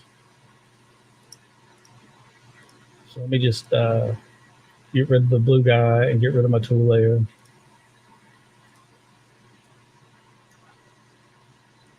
Group those together. Put the tool path back. I'm going to make a copy of it. Control D for duplicate. And then it's on top. So I'll select this group, and then I'll select one of those tool paths, tools, cut shapes, and now I have these outer shapes that I just cut, I can get rid of.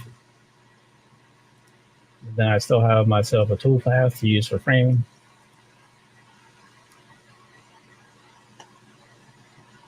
And I can bring the big banana back. Let's move into the top.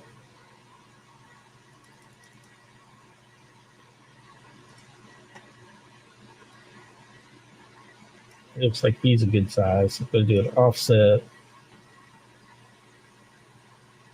outwards, outer shapes only.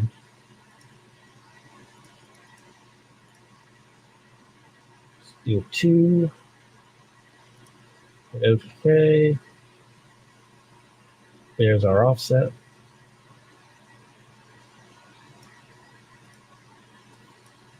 We'll line these up. Center. Now, I'm going to do the same thing. I'm going to make that into a tool path.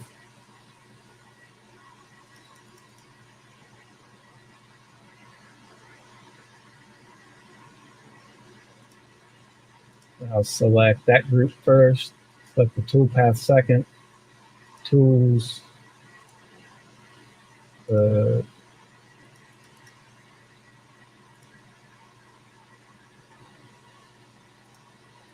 use Boolean tools too. Let me get that selected.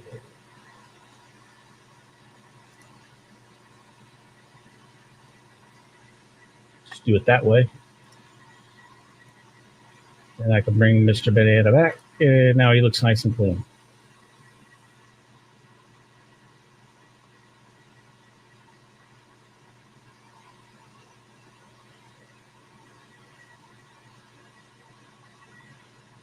What do you think, Gio? Happy with that?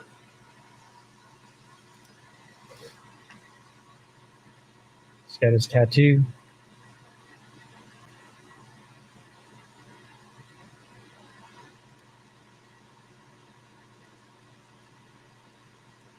I'm going to shrink him down. Just his angle.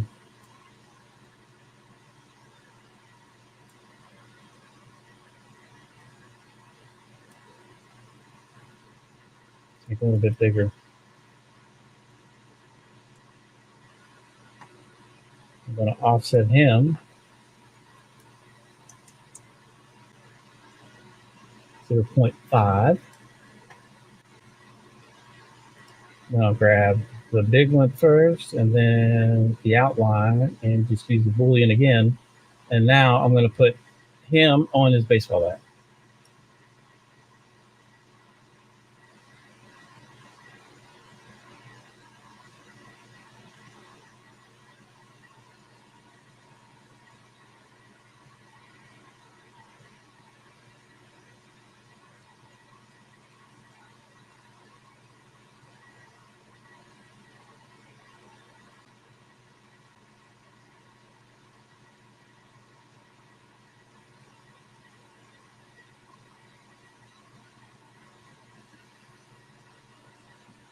I was thinking about that, Mark, about putting the background pattern between his legs. And then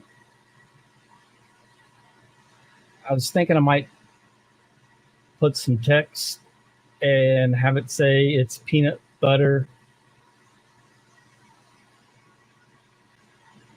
and baseball bat time or something like that. I'm still debating.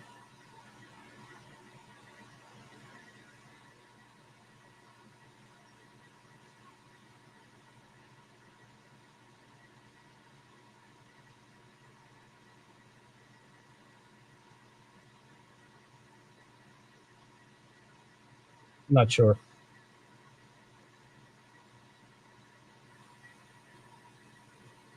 I'm thinking the pattern probably would look better. I think I agree with you.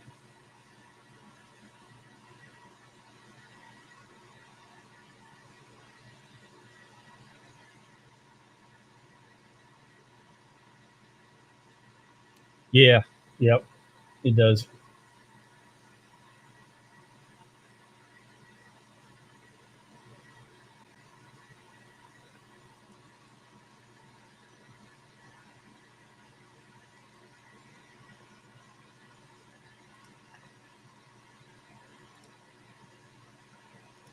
No big deal.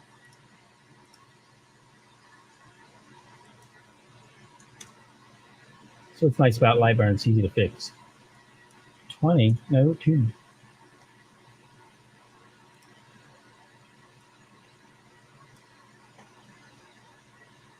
Let me just ungroup that. I'll grab this and this.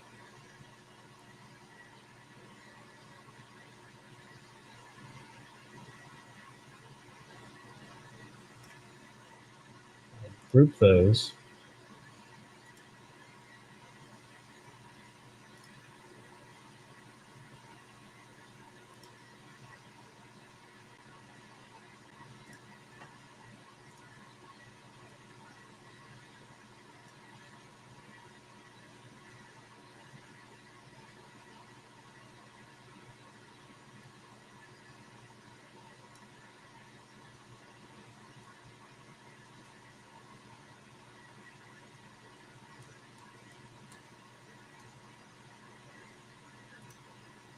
Need these pieces too. 1, 2, 3, 4.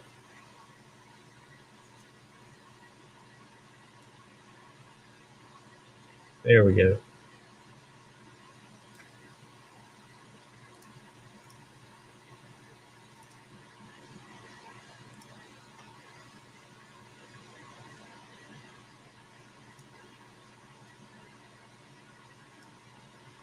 Yeah, that's way better. How's that?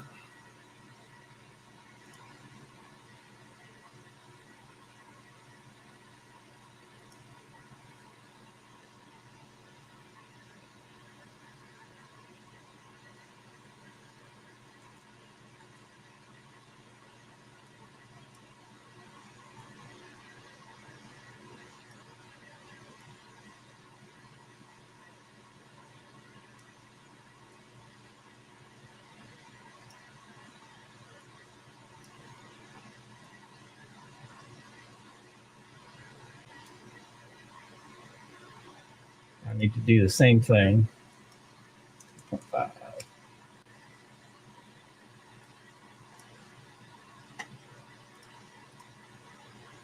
Group. I'll grab that.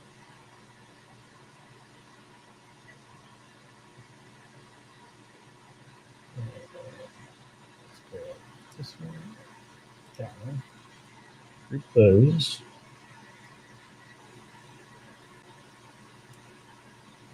Then 1, 2.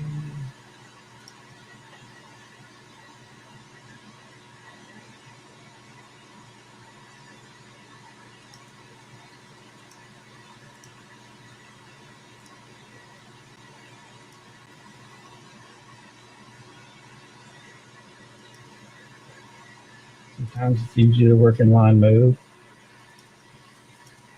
There we go.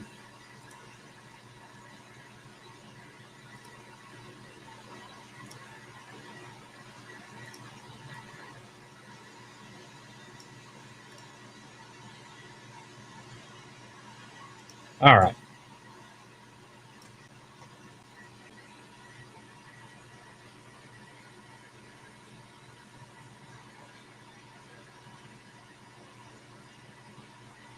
Oh yeah, I missed that spot, Jack. That's all right. I don't want to really worry about it.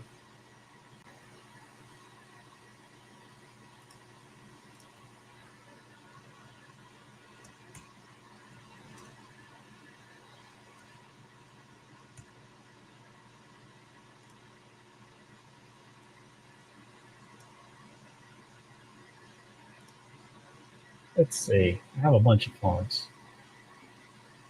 Way too many.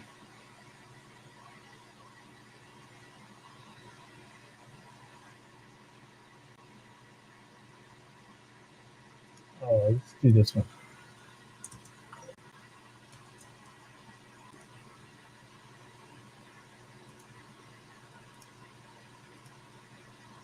Come on.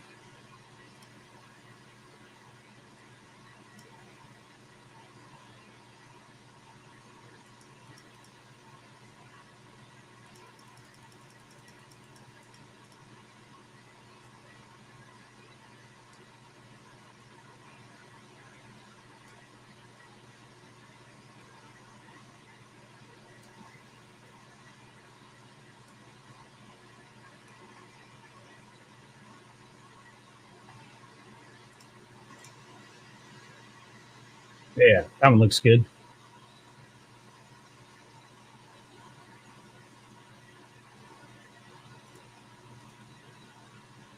There you go.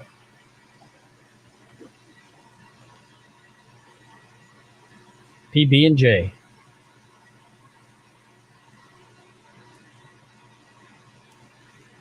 Look at that mess. Now we should be ready. Oh, there's that.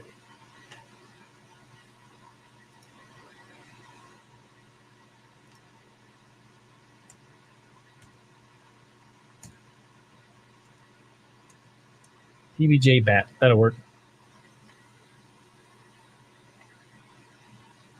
Hello, True History or Made Up Tale.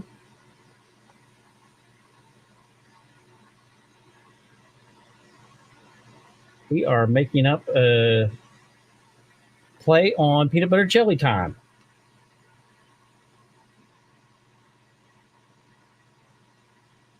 A happy bat, an angry banana with a happy banana dancing behind him.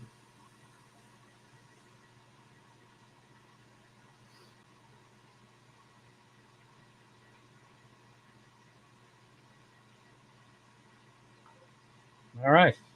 Now that I've got that done, I'm going to have to redo all that for the video. I want to put all that information in there. But that's a good dry run.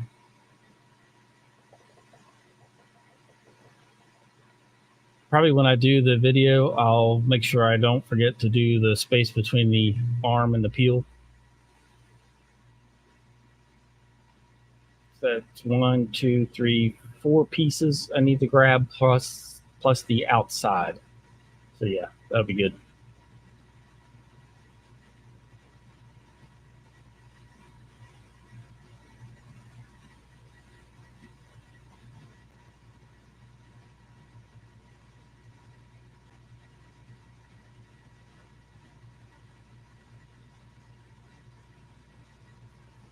Jack in the Shop is a stupid name. Is that true history or is that a made up tale?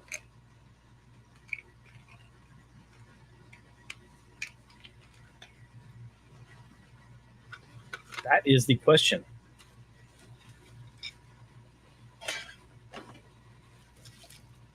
All right. On that note, I'm going to wrap this up. It's been 3.5 hours. I'm going to take a break and do some recording, hopefully recording and not napping. But we'll see. Anyway, thanks for hanging out, everyone. It's been great. It's been real. It's been fun. Yeah, it's been real fun.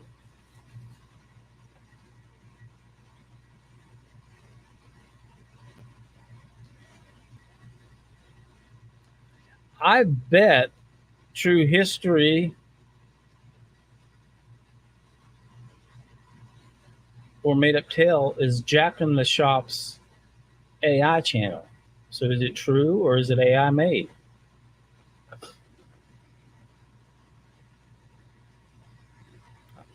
That's what I'm guessing anyway.